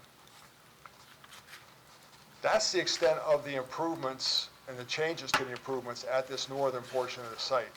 If we can go to another slide, down at the southern end of the project where the maintenance area is, right there. Keep going, please. Let's see here. There's right there. Let's go back one. This was a prior part of the application. There are two existing maintenance buildings there, and it doesn't show it here, but there was part of the prior application had another maintenance building proposed on the west side of the existing driveway into the site. That maintenance building is no longer part of the application. That's been withdrawn. But there was a pole barn constructed.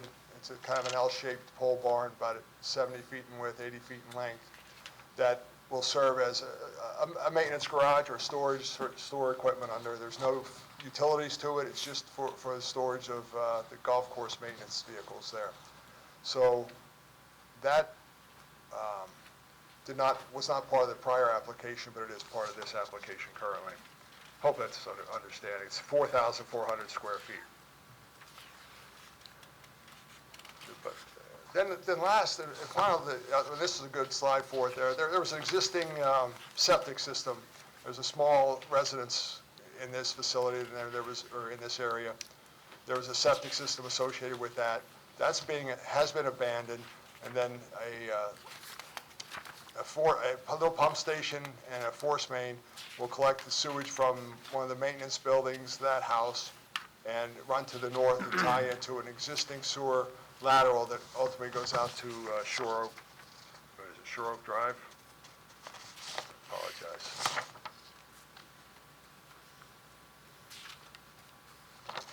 And again, that's the extent of the changes to the plan. No new types of improvements. It's basically, as Mr. Jackson alluded to, we're kind of tweaking what was previously proposed and approved by the board with the addition of that pole barn at the bottom in lieu of the maintenance building that was proposed at the driveway along Cranberry Road. The pole barn, that's like I called it the back house area. That's where all the equipment, maintenance, and things like that are stored in that area. It's kind of screened off from everything. Yes. It's done right. And the Carolina house, we're actually making it a little smaller, as you alluded to, changing around some of the location of the other amenities. Correct. Now, in terms of the review letters, you've had an opportunity to go over Ms. Newman's letter with her. Yeah, and for the record, there was, as part of our zoning data table, there was some information missing, and both it occurred on the planner's letter as well as the engineering letter. Had to do with the total open area and recreational space. The ordinance requires a minimum of 60% for the site. There is in fact 94% of the site, almost 200, a little over 220 acres of the site remains either open space or part of the golf course or recreational amenities on the site. So it far exceeds the minimum percentage required for both open space and both open and recreational space. So in terms... I'm sorry, go ahead. Well, there was one other item that had to do with the total building area. We did an estimation we didn't do a survey, but aerial photography of the total building area on the site. We estimated it's about with the proposed buildings as shown on the current application, approximately 221,000 square feet of building area. plan area, not multiple stories, which the maximum permitted coverage on the site is 10%. That 200,000 square feet of building constitutes only 2.1% building coverage on the site, so way under the maximum permitted, and those were two items that were both referenced or requested in the professionals' letters. I just want to go over some of the, the very basics of the site plan review. We meet all the setbacks with what we're doing, right? Correct. And we meet all the building coverages. We meet sufficient parking. There's sufficient parking. All the proposed improvements to the site are there to serve the existing membership. It's not inviting new traffic into the site. The uses on the site are not expanded per se, so the parking that is adequate for the facility as it now stands will be adequate for the future after these improvements are made. All the turning radiuses, everything works, the drainage works, and we're in accord with the board engineer that all the typical site things work. There are several technical comments included in the board engineer's report that we find no issue with, and we agreed to comply with as part of the, if this were to be approved this evening. So rather than go through, since we believe that we've satisfied your engineer and it's a compliant site plan, Mr. Chairman, if you'd like, I don't know if it's your custom to have your engineer comment at this point before we move on. Yes. Might be a good, We got that technical waiver side. Do we have any questions? I'm sorry. And one technical waiver, I forgot. We're seeking a sidewalk waiver. Could you address that and why?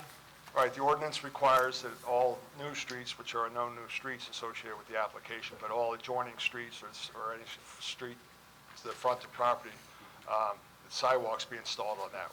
There are no sidewalks there currently, nor are there any others in the area, so we are seeking a waiver from the construction of new sidewalks along the project frontage on any existing roads. So do you think that's an appropriate waiver considering the neighborhood and the character?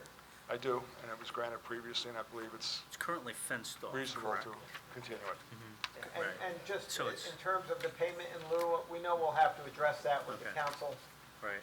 It's a little bit barbaric, the size of the golf course, Yeah. so we will, I know we have to address and find relief from the council if that's, Do we have any questions before we? Go ahead, Laura, do you have? Sure. So, Mr. Chairman, members of the board, as was indicated, these improvements were all previously approved, and it's really an amendment to those. In summary, the parking lot, and I'll use my cursor, but in this area that was previously approved will be eliminated. The pool, which was proposed, will also be eliminated. So the existing tennis court, which was going to be relocated to this area, is not needed.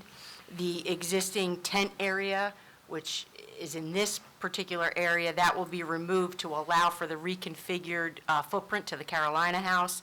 The ID sign, as was indicated on Asbury Avenue, but will comply with the setback requirements, so not need a variance. They're also modifying the architectural footprint of the maintenance building and constructing a pole barn in the maintenance area.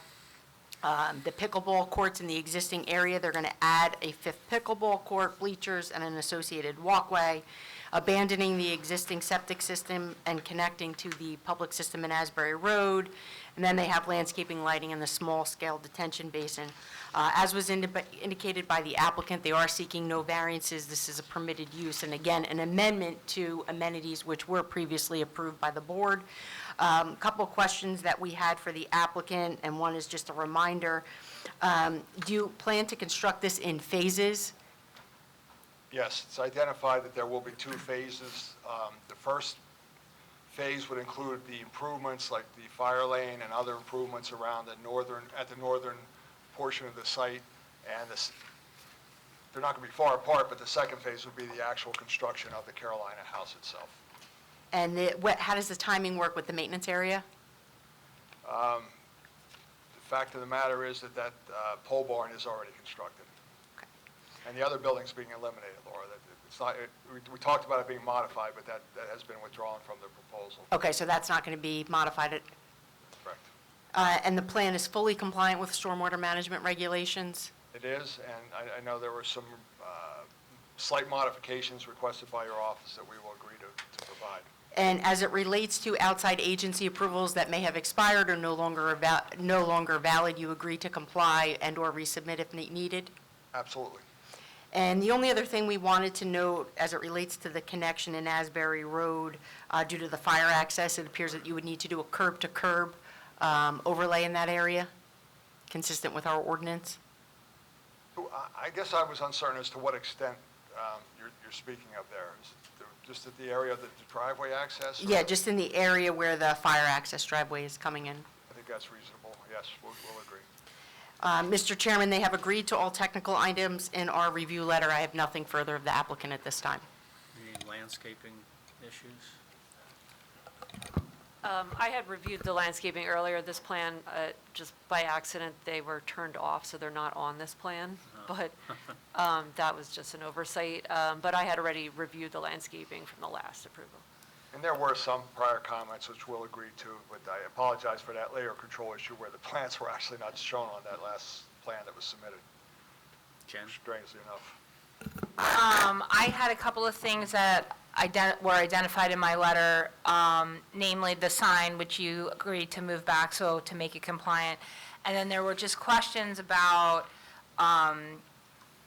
the open area rec space and the coverage, which Mr. Zelina provided us calculations that showed, he just walked through them, that showed that they're compliant with those two items. So there is no variance relief necessary for those two things. We had said, it may be required. We didn't have the information. He provided the information, so he no longer needs the relief. My apologies for the lateness of that No information problem. arriving. And then the only other thing is that any condition that was that the board imposed on the prior approval would still be valid unless you brought it up here as something that no longer is necessary. If it still relates to Correct. the proposed plan, absolutely. I don't have anything else, Mr. Chair. The different reviews like farmers, environmental, they're all relatively benign county, so I don't know if we have to address those individually. And then ordinarily, I would ask positive and negative reasons for the variances, but we don't have any variances, so I think Ms. Beam would agree there's no basis to go through that testimony. So that would be our case with Mr. Zelina. I also have our architect here to show you a rendering of this new Carolina house. We think it's going to be as beautiful as the rest of the club. Do you want to go ahead and go to that testimony, and then we can open up to the public to have any questions? Thank you. Come forward and I'll hand out the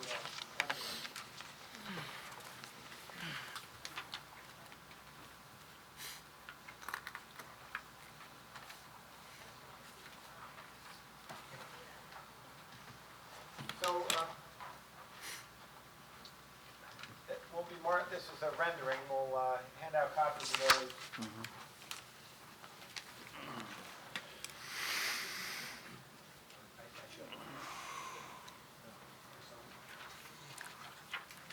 This can be marked for the next exhibit.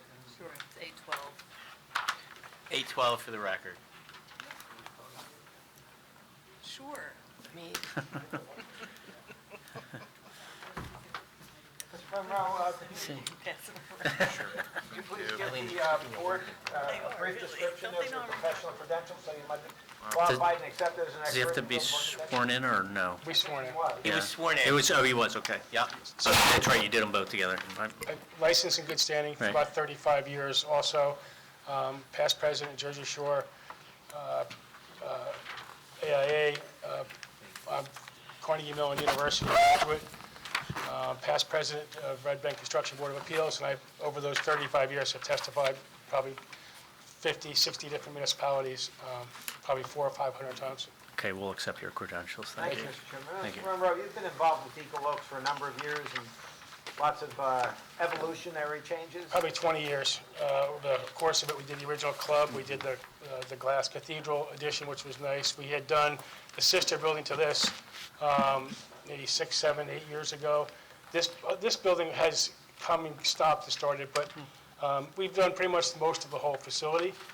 This is meant to be a sister.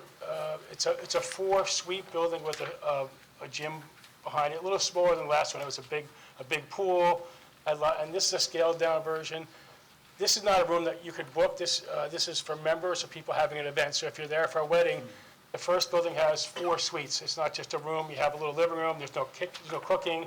Your normal little boutique hotel suite. You have a little living room, a bedroom. So if you have a wedding party, a lot of times you can accommodate 8 people instead of 4 people.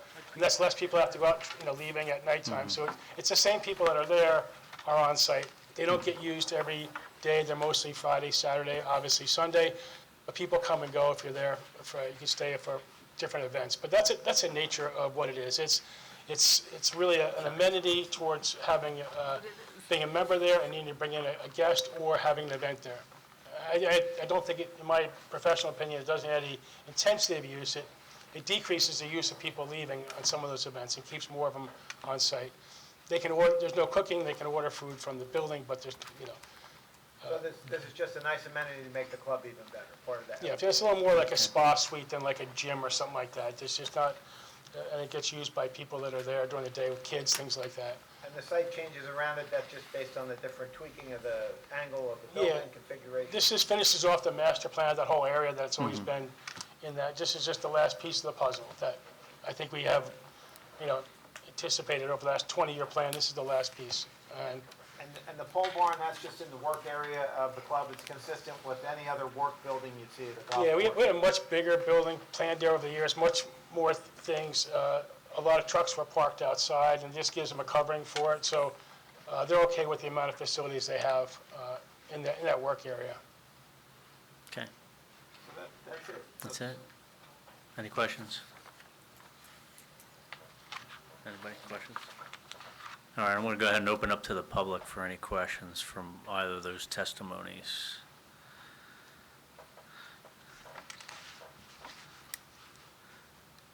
Hi, Leslie Chalier, 22 McGill Road. You might want to correct the spelling on the plan. It's Megill, Leslie Chalier. Hold on. Do we swear in the planning board and the zoning board, we swear? Yes. Yeah. Do you swear the testimony you give will be the truth? It's you. The Yes. truth, the whole truth, and nothing but the truth? Yes. Okay. Could you speak into the mic and spell your name, please? Yeah. Yes, Chaillet, Leslie. Thank you. 22 McGill Road. You might want to correct the spelling, as I said before. Just want to find out the dimensions of the sign that are going on Asbury Road and the lighting, because there is a sign facing Shore Oaks Drive currently. So what additional signage and what is that showcasing in front of that residential home?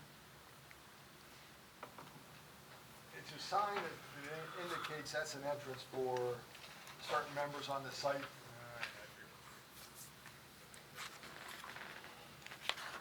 And if there's different membership, and that's for more the social membership or those who belonging to some of the sports and wellness center, I should say it is. The sign is 6 feet wide and 3 feet tall, mounted on a masonry pedestal, 2 feet tall. There's a light, a ground-mounted light that will illuminate the sign facing away from the street. The sign's being oriented parallel to the street, so the light will be out in front of it, so there won't be any glare into the street itself. Or the farm across the street? We're farmers, we own the farm across the street. There's a rendering up there on the plan on the board. So also, you had mentioned the 5th pickleball court. I have to say, my husband and I have been there now for several years, and the pickleball courts maybe are used maybe 3 days out of the week. They're usually empty. There's no one playing there, so I don't know why they're constructing a 5th one, just my personal opinion. And what about the lighting and the bleachers? You didn't talk about where, and I might have missed it, where are the bleachers going to be for the pickleball courts? Because right now, the lighting, again, it does shine onto the farm. I'm just interested to know where extra additional lighting is for the 5th pickleball court and the bleachers. Lost the pickleball courts. Right. There. So there, you see the 4 pickleball courts. Yep. The 5th pickleball court has been constructed on the west side, so it's further away from the road. Yep, yep. So the bleachers are on the north side of the courts around the perimeter, and any associated lighting is further away from the road than any of the existing lighting that exists now. So there will be no additional impact to the property across. And you had mentioned that, now we're going to go over to the pole barn. That's already been constructed, the pole barn? Yes. What about the house is that being demolished? No. It remains. And is that vacant at this time? I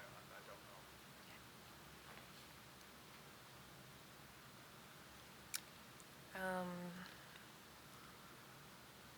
I think that concludes my questions. I think living there, of course, Eagle Oaks is aesthetically beautiful. We're very happy that we get to look at the beautiful golf course. Of course, we can't afford to be a member there. But, you know, I trust that they will keep it aesthetically with the neighborhood. It'll be pretty as it is now, I hope. But that's about it. Thank you. Thank you. Is there anybody else from the public? All right, I'm going to close the public portion. Thank you. Okay. So in summary, Thank you. That's our case, Mr. Chairman. As I said, this is part of the continuous evolution of Eagle Oaks. We think it's a great amenity for Howell. We hope the board agrees and sees the merits of this application. Thank you. okay. Make a motion to approve or disapprove. I'll make a motion to approve. Okay. Second. Councilmember Bell, second. Mr. Beto? Yes. Mr. Friedman? Yes. Mr. Gimbel? Yes. Mr. Carbonic? Yes. Mr. McNicholas? Yes. Councilman Rebel? Yes. Mr. Wetko? Yes. And Chairman Mercer? Yes. Motion carries, application's approved. Thank you. On behalf of Eagle Oaks, thank you very much. Have a good evening, You everyone. too. Have a good night. Okay, next we have case number SP 1128, Links Waste and Recycling Center Solutions Incorporated. Preliminary and final major site plan with ancillary variance and design waiver relief.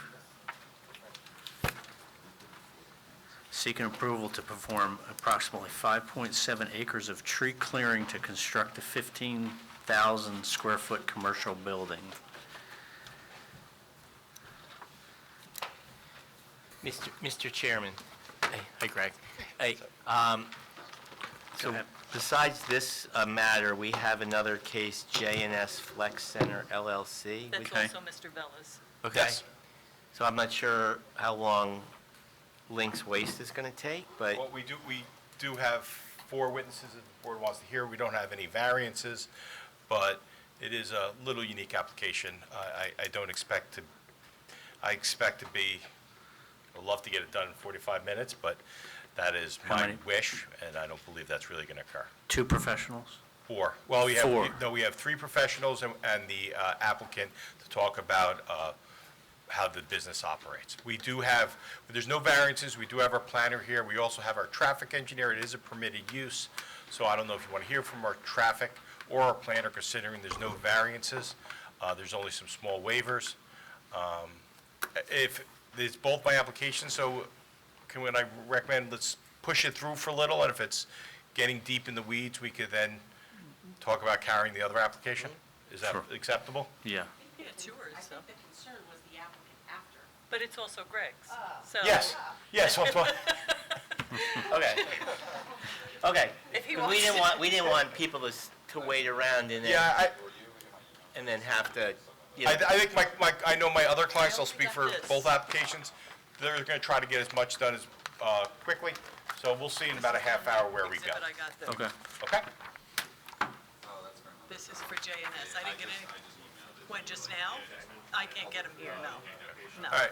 Oh, for the J&S, is anybody here for the J&S? But this?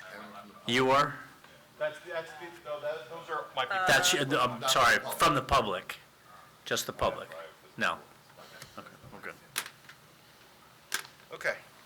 Mr. Chairman, my name is Gregory Vell, law firm Collinsville Casello, and I have the pleasure this evening to represent Links Waste and Recycling Center Solutions.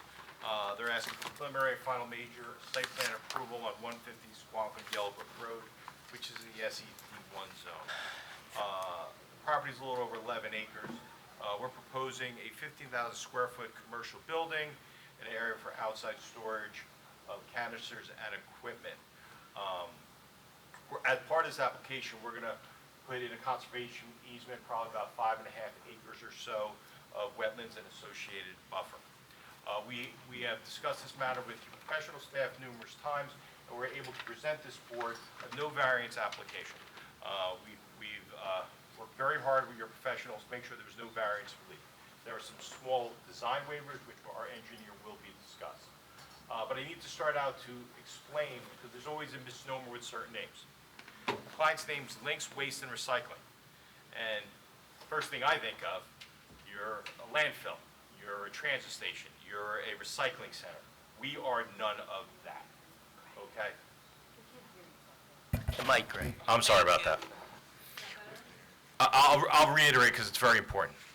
When you hear the name, you think of a transfer station, a landfill, or a recycling center.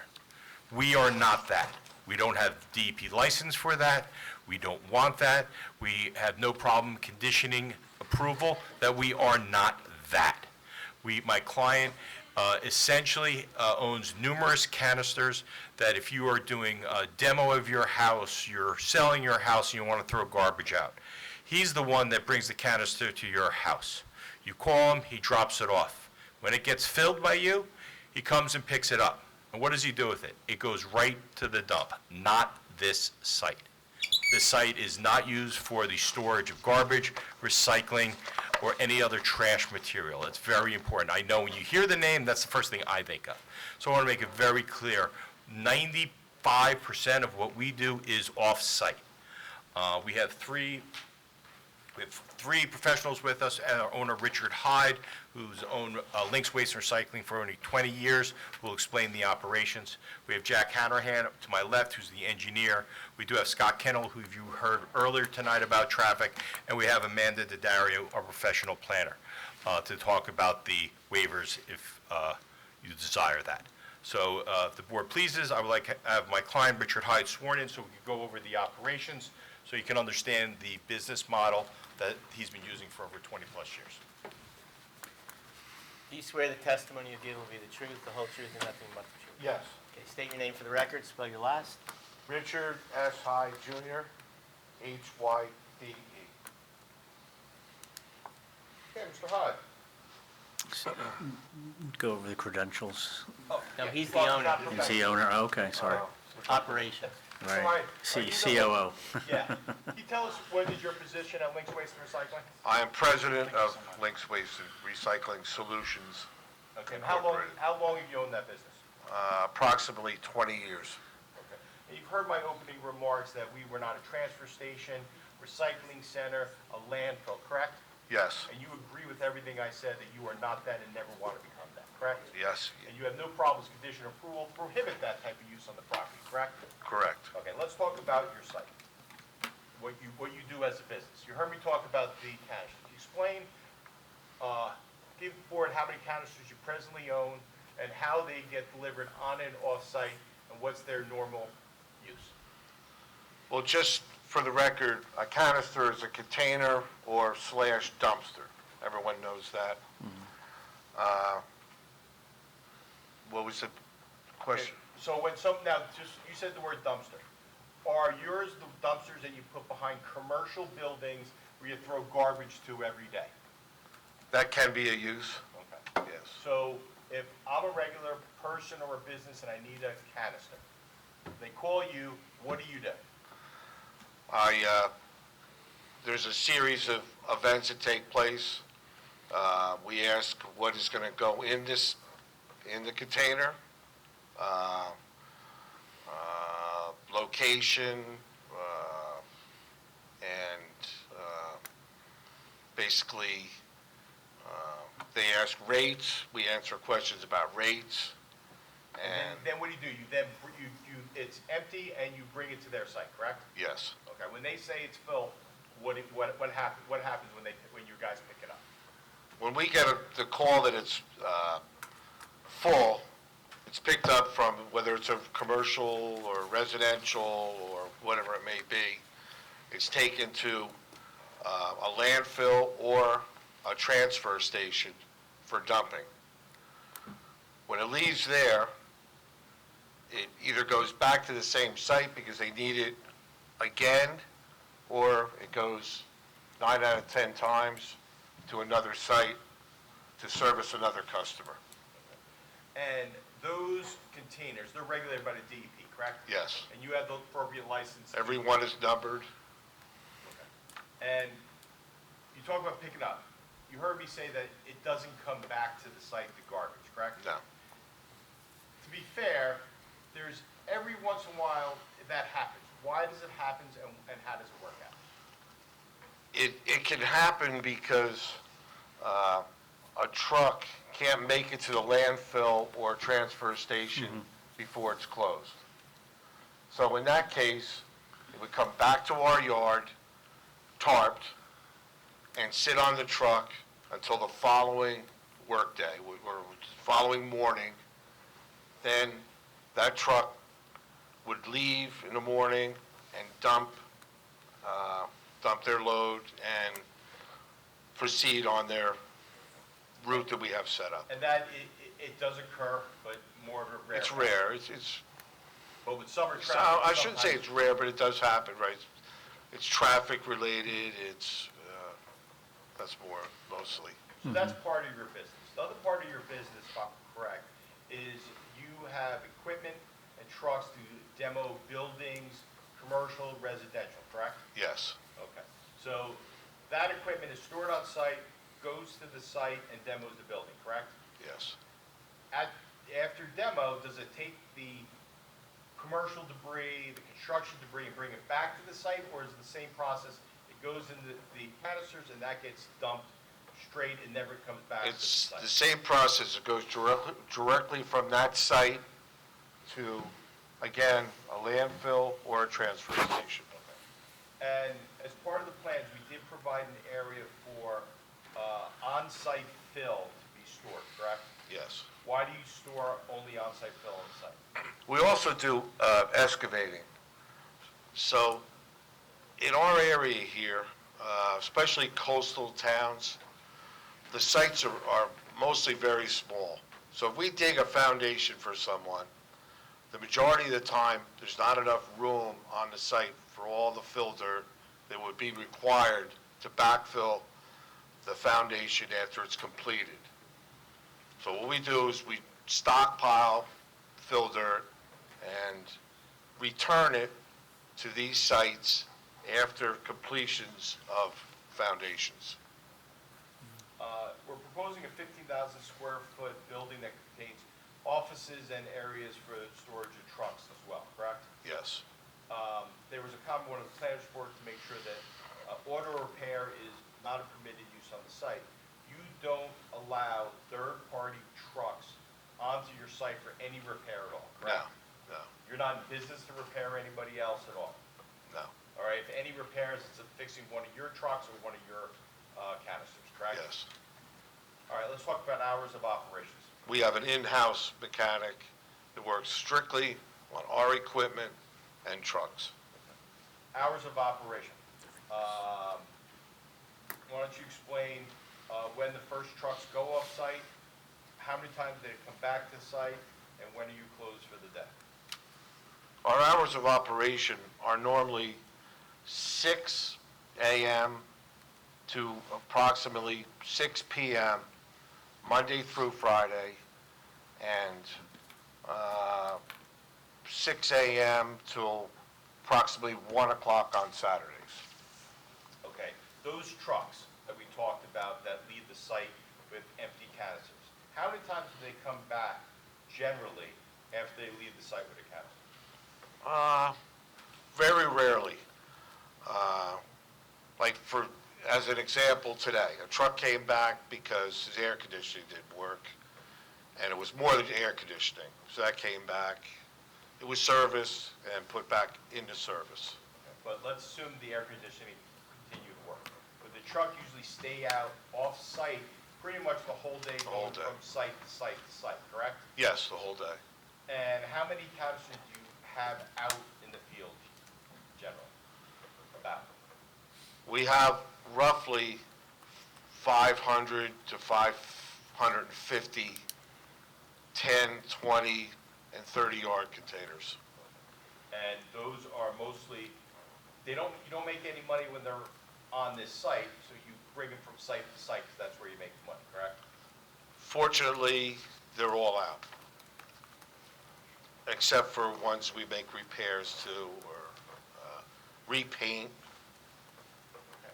Mr. Chairman, I have no further questions regarding operations unless the board has any. He's not going anyplace if you think of a question later down the road. You said that you don't have a DEP license, is that correct? No, he has a He has a DEP DEP, but so no haz waste or anything like that, or anything like? No. Nothing like that, okay. I have a, You can tell with the DP license. I have a solid waste. Solid waste Solid transfer. waste license, Gotcha. it's an A901, Gotcha. A-901. Okay. Does any professionals have any questions, or you want to, we'll go to Mr. Hammond? Yeah. How many employees do you have? Approximately 20. And is it all one shift, or is it shift work? One shift. And then how many employees are on site? One full-time mechanic. We have 2 girls in the office, a dispatcher, so normally 4 total. Okay. And then I'm assuming you get deliveries? If you're like doing basic maintenance on the vehicle, on your own vehicles, there have to be supplies, correct? Yes. So what type of vehicle brings the deliveries and how frequent? Parts are bought normally by companies that use small vans. Parts, usually small parts. Do you have any tractor trailer deliveries of parts or anything else? No. What about when you, Rarely. really, what type of parts would a tractor trailer bring? It would be, say, the rear for a truck. Large equipment. Yeah. And how often does that? I would say that would be a couple times a year, if that. And how often do the parts get delivered? We pick up a lot of our items, I would say 2-3 times a week.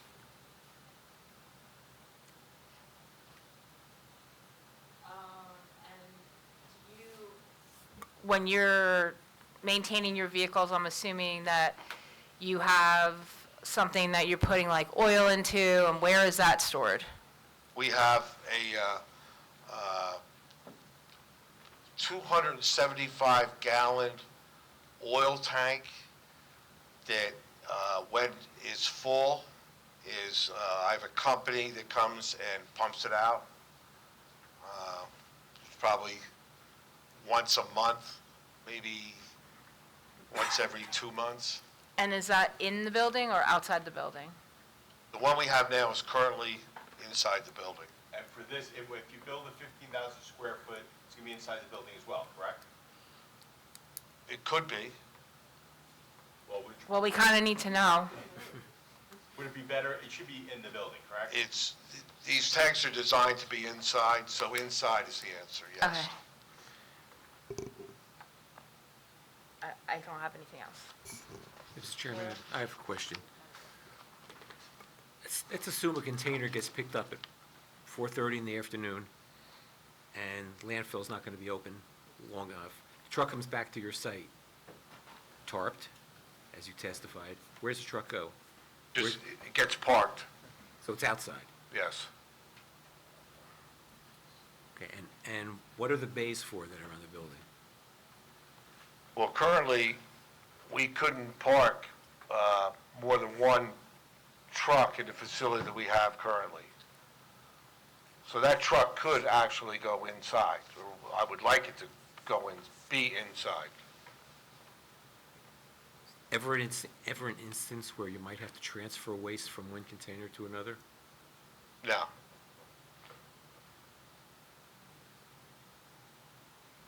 Have you ever had to do that on site at your present location in the last 20 years?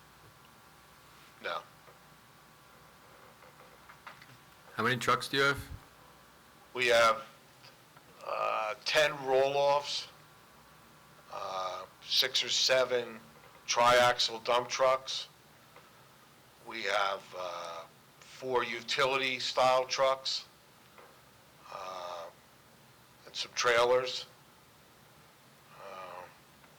some pickup trucks for snow removal. That's roughly. Majority is construction waste, correct, sounds like? I would say yes. Majority is construction material and demo material. So like every night, when everyone's done working, all those trucks are parked on this lot, will be parked on this lot, right? Yes. Or inside the building. Okay. I had a question about like hazardous waste. Do you ever get people putting hazardous waste in your containers? And how do you do it? It's very rare. The public knows about hazardous waste, paint and other items. How do you handle that if that happens? Like someone throws a whole bunch of paint or paint thinner or some chemical? Like do you get denied at the landfill and then you have to do something else with If it? it's observed by a driver, which would be rare because these containers seem, are Yeah. very packed with Yeah. all types of items. They're extracted, which is very rare. And then I've dealt with them with Monmouth County landfill, take the items there. So they'll take it though? Like, Yeah. Okay, so they don't give it back to you and then you have to do something else with it? No, we would be taken to Monmouth County landfill. Okay, There's a hazardous waste area there. gotcha, okay. Okay, thank you. When you're storing fill dirt before bringing it back to a site, do you just stockpile it on the grounds, or do you keep it in the trucks? And if it's stockpiled, do you have like soil erosion sediment control set up around it in case it rains and It would it's be all over the lot? neatly stockpiled in a pile. Yeah. And we have a location on the plan, our engineer will discuss where that's going to be. Okay. Be the same with topsoil.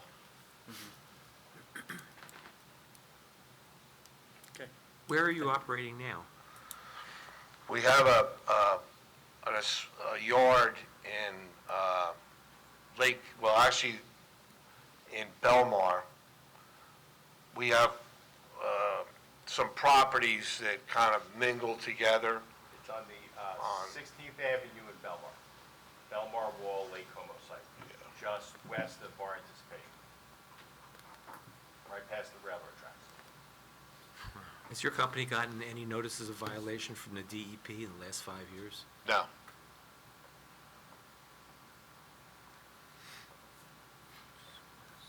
That's all I have. Any questions? Okay, thank you. All right, my next witness is our engineer, Mr. Hammerhand. If he could be sworn in and provide his credentials. Here you go. Do you swear the testimony you give will be the truth, the whole truth, and nothing but the truth? I do. State your name for the record, spell your last. Joshua Hanrahan, Hanrahan. Sure, Mr. Hanner, one person starting to provide your credentials as we're offering you as a professional engineer for this application. Yes, I'm a senior project manager at VHB located at 1805 Atlantic Avenue in Manasquan, New Jersey. I have a BS from the University of Pittsburgh. I have 22 years of experience. I've been a PE for about 18 years. I've testified before dozens of boards in the state of New Jersey, including this one. Okay, thank you. We'll accept your credentials. And Mr. Thank you. Hanner, before you start, you heard me did say that we are requesting no variance, that's accurate. Steve, Yes, correct? that is correct. We did have a variance before for drainage structures within the buffer. We have revised our plan to remove the structures from that buffer and submitted that plan back to the board. Yeah. All right, so now that we know there's no variances, why don't you describe the site, what we're proposing, and then we can go through the waivers that we request. Okay. The project location is specifically identified as 150 Squonkam Yellowbrook Road, Block 49, Lot 15, along the eastern edge of Squonkam Yellowbrook Road, which is also Monmouth County Route 524A. The property is bordered to the south by a single-family home and undeveloped wooded areas, to the east by the Marsh Bog Brook, with more undeveloped wooded areas, to the north by undeveloped wooded areas with a single-family home and commercial property, and to the west by Squonkam Yellowbrook Road, with a property directly across the road that is developed for a similar outdoor equipment storage area, office use, surrounded by more undeveloped woods. The subject property is approximately 11 acres in size, which consists of undeveloped wood areas and some partial wetland areas along the eastern, and the eastern line of the property is bounded, like I said, by the Marsh Bog Brook. Property is located within the SED 1 zone, Special Economic Development 1 zone, which permits the use of the office and construction of outdoor equipment storage and vehicle maintenance spaces, which is also in line with many of the other existing uses in the nearby area. The project proposes to develop the subject property with a 15,000 square foot commercial building, which will contain 2,851 square feet of office space, 12,149 square feet of vehicle equipment and material storage space, and 1,071 square feet of mezzanine. There will be 42 9x19 passenger vehicle stalls around the building. You can see on the rendering that is displayed on the screen that the parking stalls, the passenger stalls, are pretty much right in around the building. We also have 8 19x14 loading spaces that are located, 5 on the south side of the building and 3 on the north side of the building, that align with our overhead doors for the flex space area within the building. Additionally, on the outside of the building, there will be a crushed concrete equipment container storage area. That's the large gray area you can see in the back. That will be used for the containers and for the stockpile area that Mr. Vella had referred to earlier. The trucks get parked there as well. Yes, and trucks can park there as well, the trucks, containers, and that'll be our general storage area on the crushed concrete area that you see in the back. This development will also include associated driveway, as you can see, the parking areas, stormwater maintenance facilities, utility services, and new landscaping and lighting. We also have proposed one 25 by 16 foot trash enclosure that you can see to the northeast of the concrete area behind the site.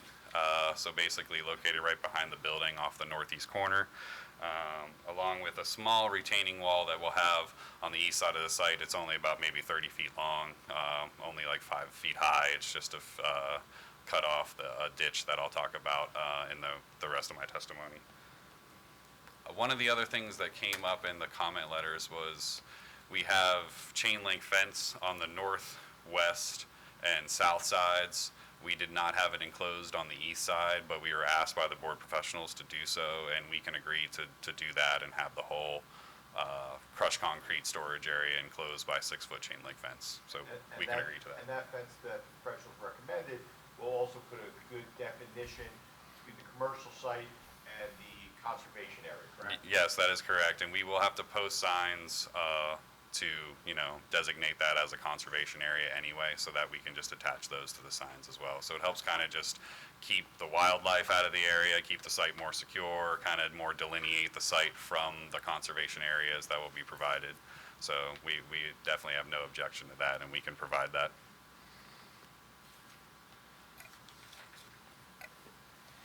Just to discuss some of the parking briefly, there's a requirement of 42 parking stalls where we have provided 44.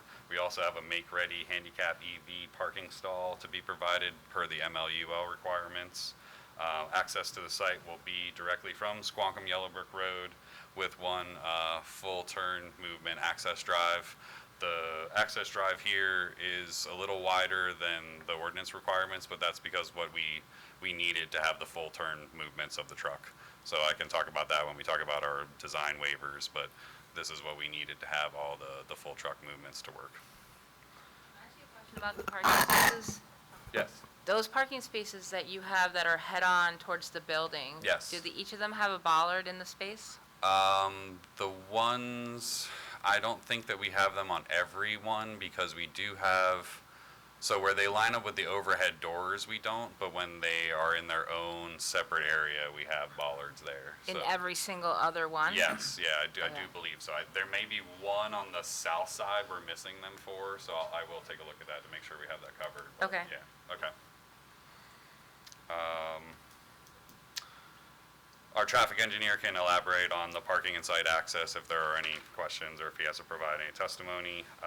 As far as landscaping and lighting, the project proposes over 176 trees, 256 shrubs and ground covers and perennials. Shade trees and evergreen trees are provided within a 50-foot residential buffer along the north and south sides of the property. We also have street trees located within the front yard setback along the main roadway. The project area will be lit by wall-mounted and pole-mounted lighting at 12 and 25-foot heights. All lighting will be LED and full cutoff, dark sky compliant. All fixtures and poles will have a black matte textured finish. And for recycling, refuse and recycling, like I said, we have the trash enclosure area. One of the comments from the board professionals, we had shown this as a PVC fence enclosure. They would want a masonry block enclosure. We have no objection to that, so we can revise the plans to show a masonry block wall enclosure for the trash enclosure. Trash and recycling will be taken by employees out to the outside enclosure and then picked up by a private hauler. For our utilities, we have new water, sanitary, gas, electric, and telecom services provided for the new building. All utilities will be underground. The site will be serviced by a private septic system that you can see in the far northeast corner of the site to the upper right of the crushed concrete area. We have applied for our permits to the county health department for that as well, and that'll be part of our overall design for the project. Within the roadway, we have a 16-inch water main owned by New Jersey American Water, and overhead electric, telecom lines, and underground gas lines to provide all the utility services. Speaking about the environmental for the site does contain wetlands, wetland transition areas, and the Category 1 waterway with a riparian zone and flood hazard areas located at the rear of the site. We did file for our wetlands LOI with the DEP, and we received that back, noting that we do have wetlands associated in 3 areas, with the one area for the Marsh Bog Brook, which we are not touching at all. It'll be completely left undisturbed. We have another small ordinary resource wetland for a ditch that cuts through the site from the east to the west that we will be filling under a general permit that's allowed by the DEP. And when we have a small, isolated, non-tributary wetlands in the front of the site, pretty much close to the southwest corner, that we are also going to be filling with a wetlands general permit. All of the wetlands located along the Marsh Bog Brook will not be disturbed. The 300-foot riparian buffer along the brook will not be disturbed either. So we are completely staying out of that, and that entire area will be part of the conservation easement that will no longer be disturbed. So that'll be protected as part of this project. Josh, can I interrupt? Yes. So New Jersey bats breed from July through September. Would they be open to adding a note that no tree clearing would be done during that time period? Yeah, we can definitely do that, and we've had that on a lot of sites that we've been involved in, so Okay. we will make sure that the tree clearing will occur during the right seasons, yeah. As far as the flood hazard area, that's also contained completely within the constraints in the back, so we are not impacting the flood hazard area. The improvements are well upstream of that. The conservation easement is about 5.1 acres of the site that we will be preserving. And as far as stormwater goes, we've met the requirements for reducing the 2-year storm by 50%, the 10-year storm by 25% and the 100-year storm by 20%. We have the use of 2 small-scale surface infiltration basins located to the south of the property, and then in the front of the property, just below the driveway, there's a subsurface small-scale infiltration basin that's pre-treated with some pervious concrete in the driveway. So we are not only meeting the detention, water quality, and groundwater recharge requirements, we're pretty much holding back almost everything that falls onto this site. We're fully infiltrating the 100-year storm. We're meeting the groundwater recharge requirements. We captured almost every square foot of the site, and there's really no like runoff that comes off of this property. We've pretty much taken as much as we can and put it into the stormwater management systems that we provided. As far as signage goes, there's no monument or pylon signs proposed, but we will have a simple building facade, correct? Yeah. So we'll work with the board professionals to make sure that meets with the ordinance requirements, and, you know, just submit the sign to them with our following submittals. Like we said before, there are no longer any variances, and if the board professionals would want, we could go through some of the design waiver items. I'm not sure if you would want to do that now, or we could walk through that if you want. Yeah, okay. And before we go over the waivers we're requesting as part of this application, CME does have a technical engineering review comments at the end of their report. For the record, we're agreeing to comply with all those, correct? Yes, that is correct. Okay. So getting that out of the way, let's start. The first waiver we're talking about is the waiver for driveways with the seats 24 feet shall be approved by the planning board. We're approving 30. You mentioned it before. Why don't you quickly go through why you did it for traffic and safety? Yeah, we needed a 35-foot wide throat drive to be able to handle the turning maneuvers for both the normal trucks of the operations of the facility coming in and out, but really for a fire truck. Once you ran a fire truck through this, you needed that larger drive opening to be able to properly move through the site and enter and exit the site. Yeah. Next is that parking lots of more than 10 spaces and all loading areas should have concrete or belt block curbing around the perimeter of the parking and loading areas. We're not providing any curbing, correct? So why are we not doing that? Yeah, we are providing curbing around the passenger vehicle spaces, but we are not providing curbing between the parking stalls and the building because of those overhead doors and the loading that has to happen. So those connections, we don't have any curbs there, but around the perimeter of the site and where you do see passenger car parking, there is curbing along those, yeah. Next one, again, is about landscaping around the parking lots. We're also requesting, I guess, a partial waiver. Why don't you explain why it's a partial waiver, not a full waiver? Yeah, so we are providing landscaping within the islands where we can. We just, like, kind of going back to the previous point with the overhead doors and having to get that connection into the building. If I could, I would recommend, I'm not recommending putting more islands in, not at all, but what I would recommend is that you calculate how many islands, per ordinance you would require and what landscaping would be associated with them, and then place them elsewhere, place the landscaping elsewhere on the site. Okay, we can. Not in the parking lot, but like around the perimeter.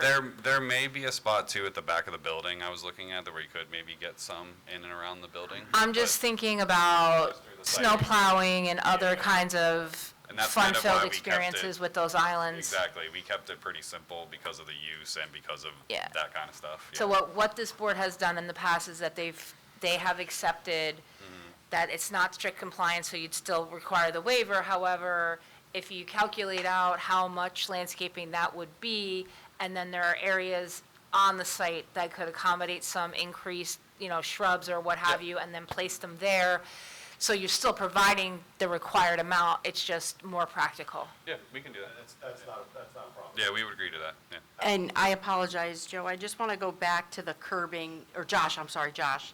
Yeah, it happens all the time. Sorry about that. Do you have anything to protect the gravel from extending into like the environmental constrained area? We are going to put the fence along the back. The other thing too is that it does grade away from the perimeter of the gravel all around it, so there's internal drains, and then it always pitches away from there. It's not like there's going to be runoff or any sort of We're not really concerned about the Yeah. runoff, we're concerned about the creep of the gravel. So we need something, curb, timber ties, something to stop the gravel. We've seen that in a lot of other applications where all of a sudden the gravel is into the environmental constraint. Would you, Completely understood. would you be okay with a flush curb? That would help contain it, but, because that's. No, I think we'd want it to be You'd a little want it to bit be up a full elevated, face just curb? because you're gonna have Okay. vehicles traversing there, so the idea, I don't need it to be a huge lip, maybe like 6 inch. No, I'm talking about in the Like on the perimeter fence. of the Like a- crushed concrete. Do you still want, is that okay to be flush? Oh, that is okay, I don't take an exception to that being flush, Yeah. but we're, specifically, I'm talking about the Yeah, when we rear- transition Correct. from there, we can make that a depressed curb or something like that, something with a lip on it. Some type of curbing for your approval. Yeah. You know, maybe even timber ties for the wood look as compared to, because you're, instead of putting more concrete back there, maybe timber ties, because that kind of flows into the trees in the wetlands. So we'll also provide would some look type of better. curbing like that in that proposal to meet that requirement, that's acceptable. Yeah. Thank you. And you mentioned temporary fill storage on site. Where is that on the, That's in this crushed concrete area, more to the north, kind of behind, between the trash enclosure and the septic field. That's where we've had it, yeah. It's not perfectly shown on that. Yeah, Okay, we okay. just have it on another, Yeah. yeah. I couldn't read all those marks and things Yeah, anyway, so it's where all I'm right. sitting. so- Nobody can. Okay, next is the replacement trees. Why don't you talk about that section 188, 195A? Yeah, there was a calculation done for the contribution to the tree replacement fund, and we have agreed that the owner will pay that, the applicant will pay for that fee, yeah. So we're going to deal that through the tree replacement fund that's permitted by ordinance. Yes, Right, you just have to get a waiver to pay for that. okay, So that's why we're asking for the waiver, because we want to give you money, because again, the trees that we're replacing, we just can't put them back. Yeah, it calculates to $265,500. The next is, lots have private walkway access to public sidewalk. We're not proposing a sidewalk to nowhere, but we're requesting the board a waiver so we could provide funding to the Howell Township Sidewalk Trust Fund, is that correct? that is correct. Is there any sidewalk to the top or bottom of the site? There is no sidewalk in this area. If Yeah. the professionals want a sidewalk there, it's not something that, it's not retail, we don't even spend customers there. That's kind of why we don't want to get more concrete and rather use the money someplace else in town. Less ground coverage. Absolutely. I also don't know that we want to be encouraging people to walk along that roadway Not frontage. that road, no, yeah. The next also relates to sidewalks having 4-inch thick. Is that related to the previous waiver? No, this is a waiver about our proposed pervious concrete that we have, so that's just designed without the reinforcement welded wire mesh, but we can make sure that we have supporting design calculations to show that, I believe we have like an 8-inch thick pervious concrete section there, yeah, so it's just a little different from standard concrete. And we'll provide that detail to the board engineer for their Yeah, regular approval, yes. correct? Next really deals with the architecturals. Under blank, we provided some very standard architecturals. We have, I gave those to Eileen if we do want to show. okay, can we show the architect? Are you able to show those for us, Eileen? Thank you so much. Regarding the architectural, it's standard, one-story building with a mezzanine. There's no colors around this plan, but we offer that we will work with the board's professionals to provide a fully compliant color design standard for the architecturals. That's the only part of the architecture we didn't finish is the colors. We have not requesting any deviations from your architectural requirements. Greg, before you go down that particular rabbit hole, I would maybe advise you to seek the waiver from the architectural requirements, only because strict compliance requires all kinds of bump outs and other things that you may or may not want to do. And what we have done here at the board level is we have granted the waiver and approved designs that are in keeping with the intent of breaking up like monotonous facades, but it's done through color and texture as opposed to physical 3-foot bump out. So I would recommend seeking the waiver and then committing to work with my office and Laura's office on getting it as close to compliant as possible. I don't know that you want to do 3-foot bump outs around the whole building. We agree completely. We'll provide those architectural designs to your professional staff for their approval, but again, we'll request a waiver. Thank you, Jen. You're welcome. I would take no exception if the board were to act favorably on the application, that my office and Laura's office can work together to come up with something that I feel the board would find acceptable. If we can't come to a meeting of the minds, they'll have to come back and present whatever they want. I don't anticipate that that be the case, but. So those are the only waivers we're requesting. All right, can just list them again. Sidewalk, architectural requirements. Well, yes, hold on, I apologize. All right, so what's the driveway width? We're Okay, at 30, driveway, yeah. Required 24, 35. Okay, next is the curbing around the parking area. We did agree to provide. Greg, I'll go through them. So, Yeah. Mr. Chairman, as was Curbing. indicated, the first is a driveway width which exceeds 24 feet, as was indicated there at 35, to facilitate vehicular movements. The next is the absence of curbing along all of the loading and drive aisles. As was indicated, they have agreed to provide either a railroad tie or a depressed curb along the rear to keep from gravel from intruding into the environmental area. The next had to deal with, I'll call it parking lot landscape islands. What they agreed to do was offset that and provide the required landscaping throughout the site, but not to physically provide islands within the parking lot. The next has to deal with the required tree removal for the site. They're seeking a waiver so that they can provide a contribution for the replacement trees. The next item is sidewalk along the property frontage. Again, they would be subject to a contribution to the township in lieu of providing that.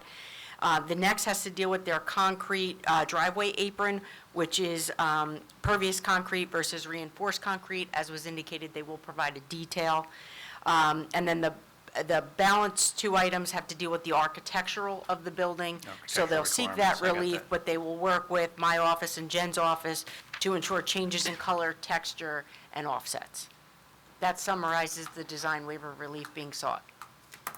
And they have no variance relief that they're asking. No variance relief, okay. I hopefully think we addressed all the engineering issues and the waiver variances. We do have our traffic engineer, Mr. Kennel, who we've heard before in the next application. If you want to hear from him. and Yeah, we also have yeah, our- he can probably go over I just his. have one quick question. The retaining wall in the back, I don't know if you spoke about that, but how big is that? How long is that? It's very, like, if you zoom in a little there on the ditch, like, it's kind of like the midpoint of the back of the concrete. Yeah, see, it's a very small wall, maybe 25 feet long. At the max height, it's maybe 5.5 feet tall, yeah. Oh. It's just where that ditch gets closed off, and then we level that area, yeah. Oh. But you can get a DEP permit to fill the rest of that ditch. It has no resource value and no buffer, yeah. Okay. All right, thank you. Mr. Kennel, why don't you please be sworn in? Sworn in. Do you swear the testimony you give will be the truth, the whole truth, nothing but the truth? Yes, I do. State your name for the record, spell your last. Scott Kennel, Kennel, with McDonough and Ray Associates, located at 1431 Lakewood Road, Manasquan. Accept your credentials, too. Thank you. Okay, Mr. Kennel, your office prepared a traffic report for this matter. Why don't you go over the traffic issues related to on-site and off-site of this application? Yes, okay, so we submitted a report dated June 26, 2025, and the first aspect of that was the inventory existing traffic conditions. Traffic counts were conducted on a weekday in June 2025 while the high school was still in session, and basically determined that the two-way traffic volumes along this section of Squonkam Road is approximately 700 vehicles, and the peak hour occurs from 7:15 to 8:15, and then in the afternoon 2 to 3, which is attributed to the high school, in my opinion, because I think there's dismissals at 2:06. But as far as traffic generation, we developed traffic projections based on information provided by the applicant. And as he stated, they start at 6 a.m. and go to 6 p.m. There are the truck drivers that arrive early at 6, and they depart at 6 PM. So they were not included in our traffic projections, but the laborers and other people in the building arrive at 7 and depart by 5. And so that activity is really coincidental with the peak hours on Squonkam Road. And we did a 3-year projection, approximately 6% growth based on NJDOT data, and determined that the driveways would operate at a level of service B. Very good level of service. The left turn into the site would operate at level of service A. The site plan, it's been, I think, testified to, has been designed to provide positive on-site circulation. The driveway has been designed to accommodate the larger vehicles serving the site. What is important is that this location of Squonkam Road, even though we have a posted speed limit of 45 miles per hour, there is excellent sight lines. It's straight and level for over 700 feet in either direction. So it's my opinion that as far as the site driveway, it's been designed safely and can operate efficiently. And as far as on-site circulation, we comply with the ordinance as far as the required parking spaces, and it's been designed to provide positive on-site circulation, not only for passenger vehicles, but for large wheelbase vehicles on site. That's This site is closer to 195, correct? correct. It's south of the American Water Facility. Okay. So, yeah, it's further away from the railroad tracks from the and high that school, yeah. area. A lot further away from the high school. Okay, good. Okay. Any questions? Is that, Last witness, if you want to hear, is our planner to give, usually the planner does the variances, but we have none. If you want to hear the planner's testimony. On what? I brought it here. I understand, I don't think but I we felt like should we have went through the waivers in pretty good detail with the engineer. I'm Yeah. happy to end my case, Mr. Chairman, and open it to the public. any other, I have nothing, Mr. Chair. Do you have anything else? I have nothing, Mr. Chair. good on everything? Yes, with the agreement to comply with our technical comments based upon the testimony provided. Yeah. So, to include all these waivers, so, I will open it up to the, well, any questions first from us? No? Open up to the public?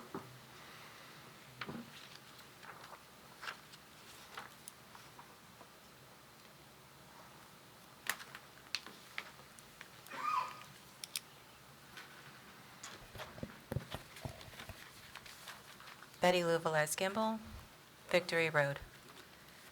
I'm sorry, just, Mr. Gimbel, if Mrs. Gimbel is going to testify, I'm not sure how you evaluate that testimony and without recusing yourself. I'm fine.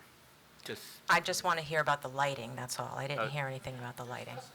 Did I miss it? Did I miss No, you didn't miss it at all. Okay, okay. Why don't you come explain the lighting and when the lights go off? Okay.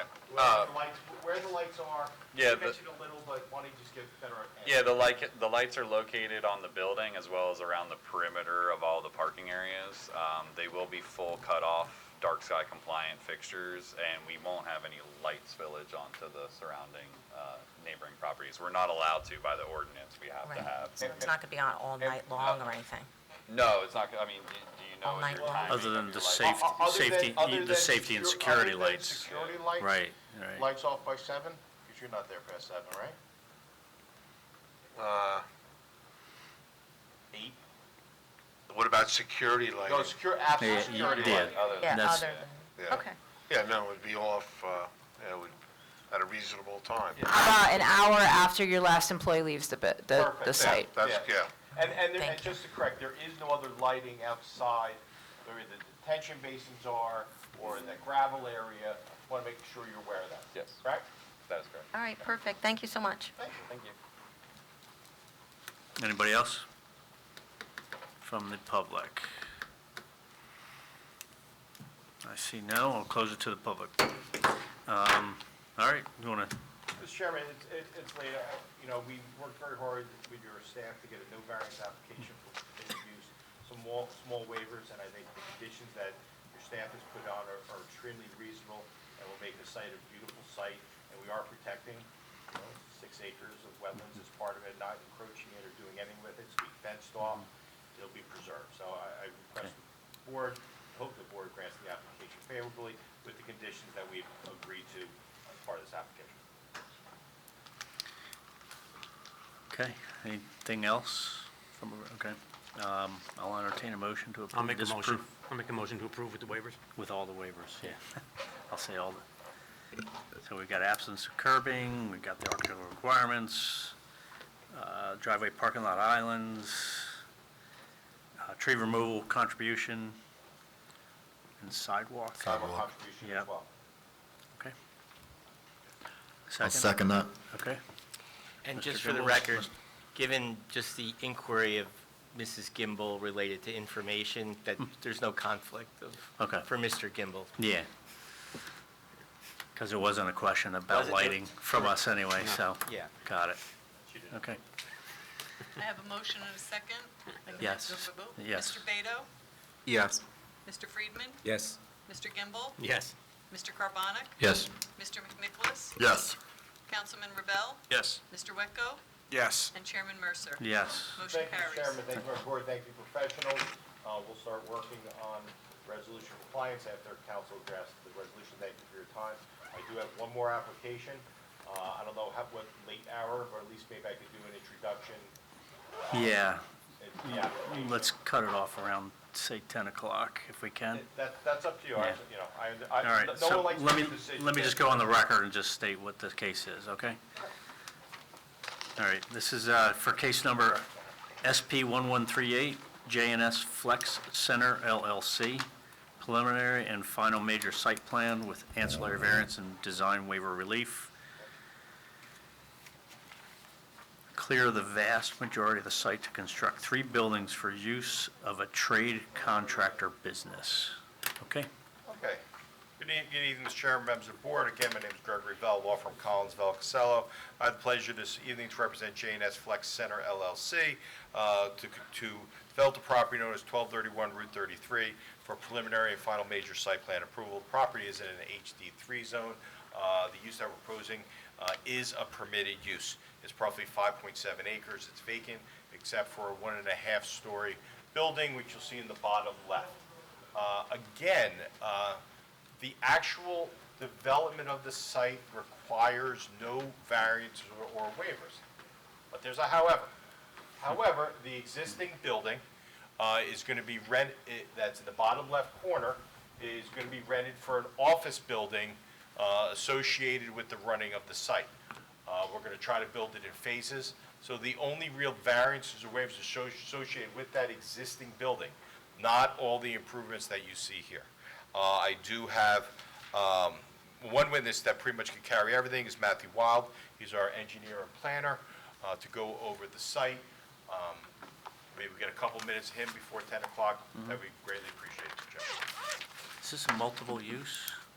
No, it's a Single. contractor building where there'll be multiple commercial tenants, office, warehouse in the 3 different buildings. Right, you didn't say it's variance-free, but I have buffer relief that's required. Mr. Wild, we'll talk All about right. that. We don't believe that there's any, you're talking about, again, stormwater facilities in the buffer. Mr. Wild's gonna testify that it's not, there is no buffer, there is no deviation from that. I'm just the lawyer, he's the engineer. You realize that across the street does come down. Just saying, like it doesn't stop at the street, across the street now. Well, well, we didn't install it, but if you want to talk to buffer across the street, that will probably require that, but we can't control it. So, Mr. Wild, why don't you please be sworn in? Do you swear the testimony you give will be the truth, the whole truth, and nothing but the truth? Yes, I do. State your name for the record, spell your last. Matthew Wilder, W-I-L-D-E-R. I'm a licensed professional engineer and planner in the state of New Jersey. I've been licensed for 12 years. I graduated from Rowan University in 2006. I am the zoning board engineer in Jackson Township. I am the planning board engineer in Manchester Township, and I've appeared on probably 75 boards on about 500 applications. Okay, we'll accept your credentials. Thank you. Okay, Mr. Wilder. We're offering you today professional engineer, professional planner, Why don't you go over the location of the site, what its existing conditions, and what we're proposing as I go over my bed.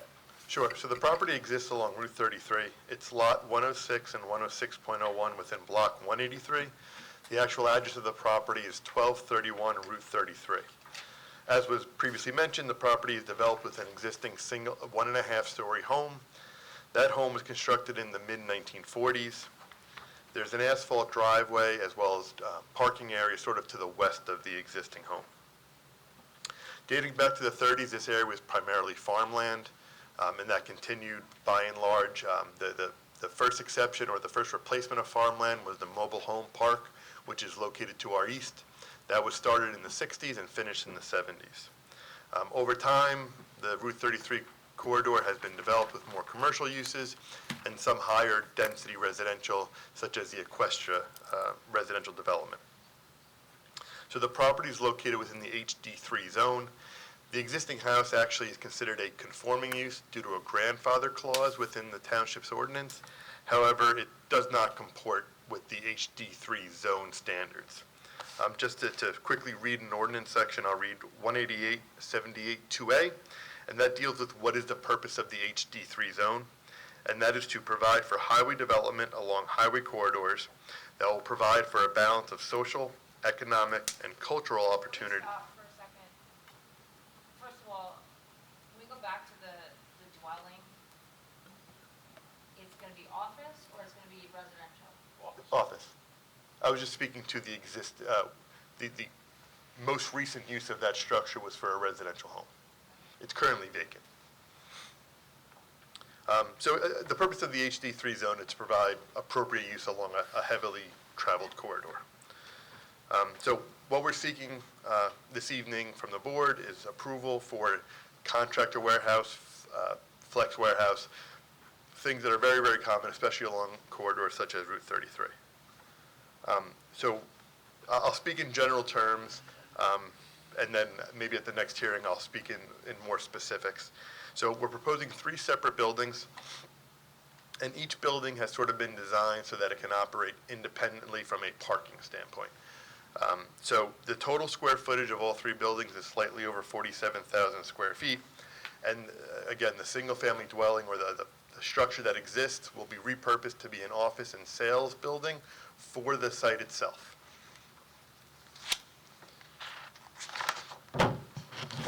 So the site is intended to be occupied by folks in the trade contractor business.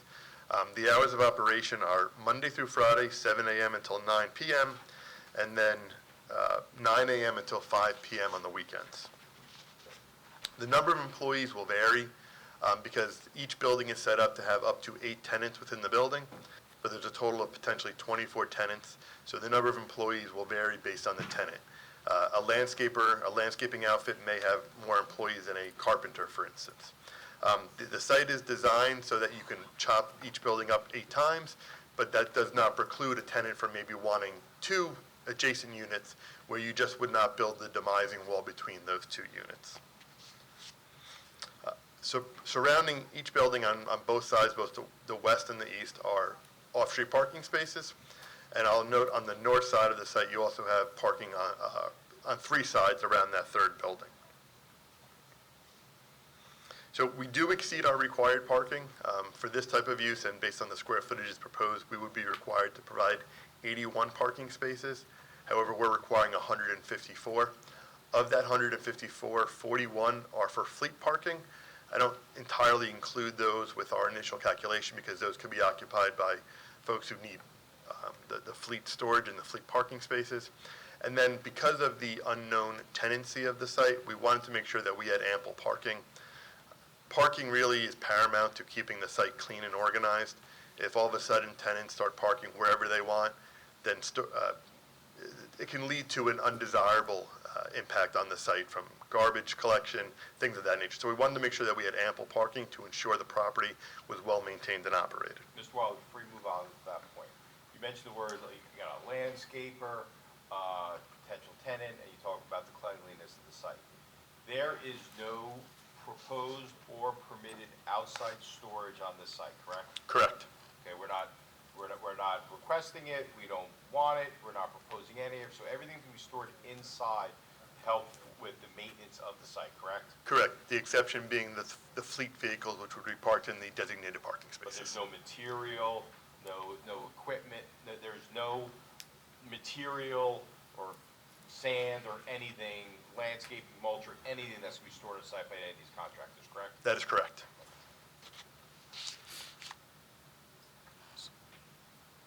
So, and the variances, and I suspect before the next hearing, Ms. Beam and I will have a conversation to ensure that we correctly identify the variances. We do need some variance relief for the existing structure. So when we change the use of the structure, we basically reopen that building's location, and we currently violate the front and front and side yard setbacks.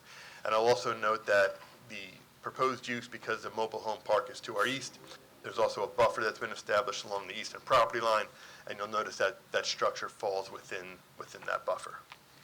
You want to get into the details? Well, I don't think at 9:53 that we should go into a deep dive, I don't think anyone's going to remember it. I Greg, mean, I do think, it is an issue because it's a condition of the conditional use. Compliance with the buffer is a condition. Well, that's why we're going to end the testimony today and Okay. have that conversation. And if we're able to move that out, if it's a condition, we don't want to be before the zoning board, so we'll work with you on Okay. it. Absolutely. So that's why I'm kind of want to stopping it now before Understand. we get into those weeds. Yep. So we have a better understanding. You did mention July 16th. Is that still available? We request the application be carried to July 16th with no further notice, and hopefully not the last one on the agenda.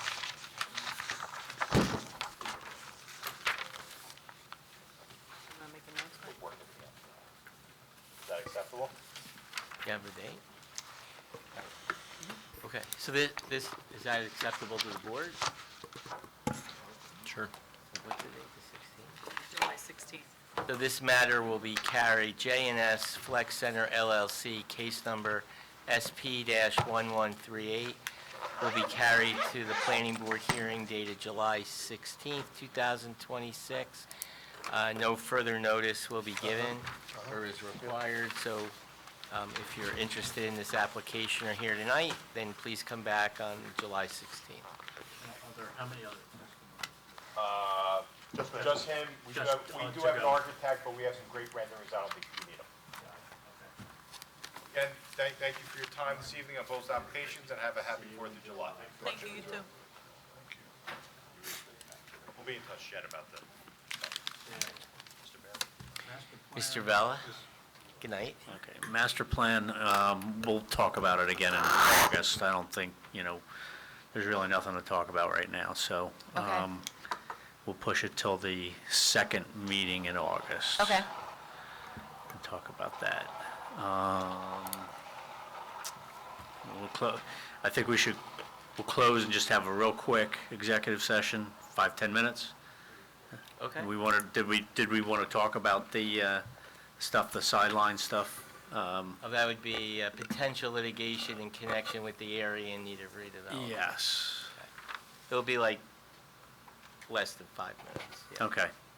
Litigation, it would be then? Potential litigation. I would like to talk about it. Yeah. Yeah, we should do Okay. that in executive session. All right. Okay. So we need a motion. Motion to close the... I need a motion to go into executive. Oh, I'm sorry. I'll make a motion to go into executive. Okay. Then we got to come back in and close. Got it. No, we're going to close No? here. Close. I need a second, Second. and we'll just do a voice vote, all in favor? Aye. All right, I got to read the resolution. Executive session resolution.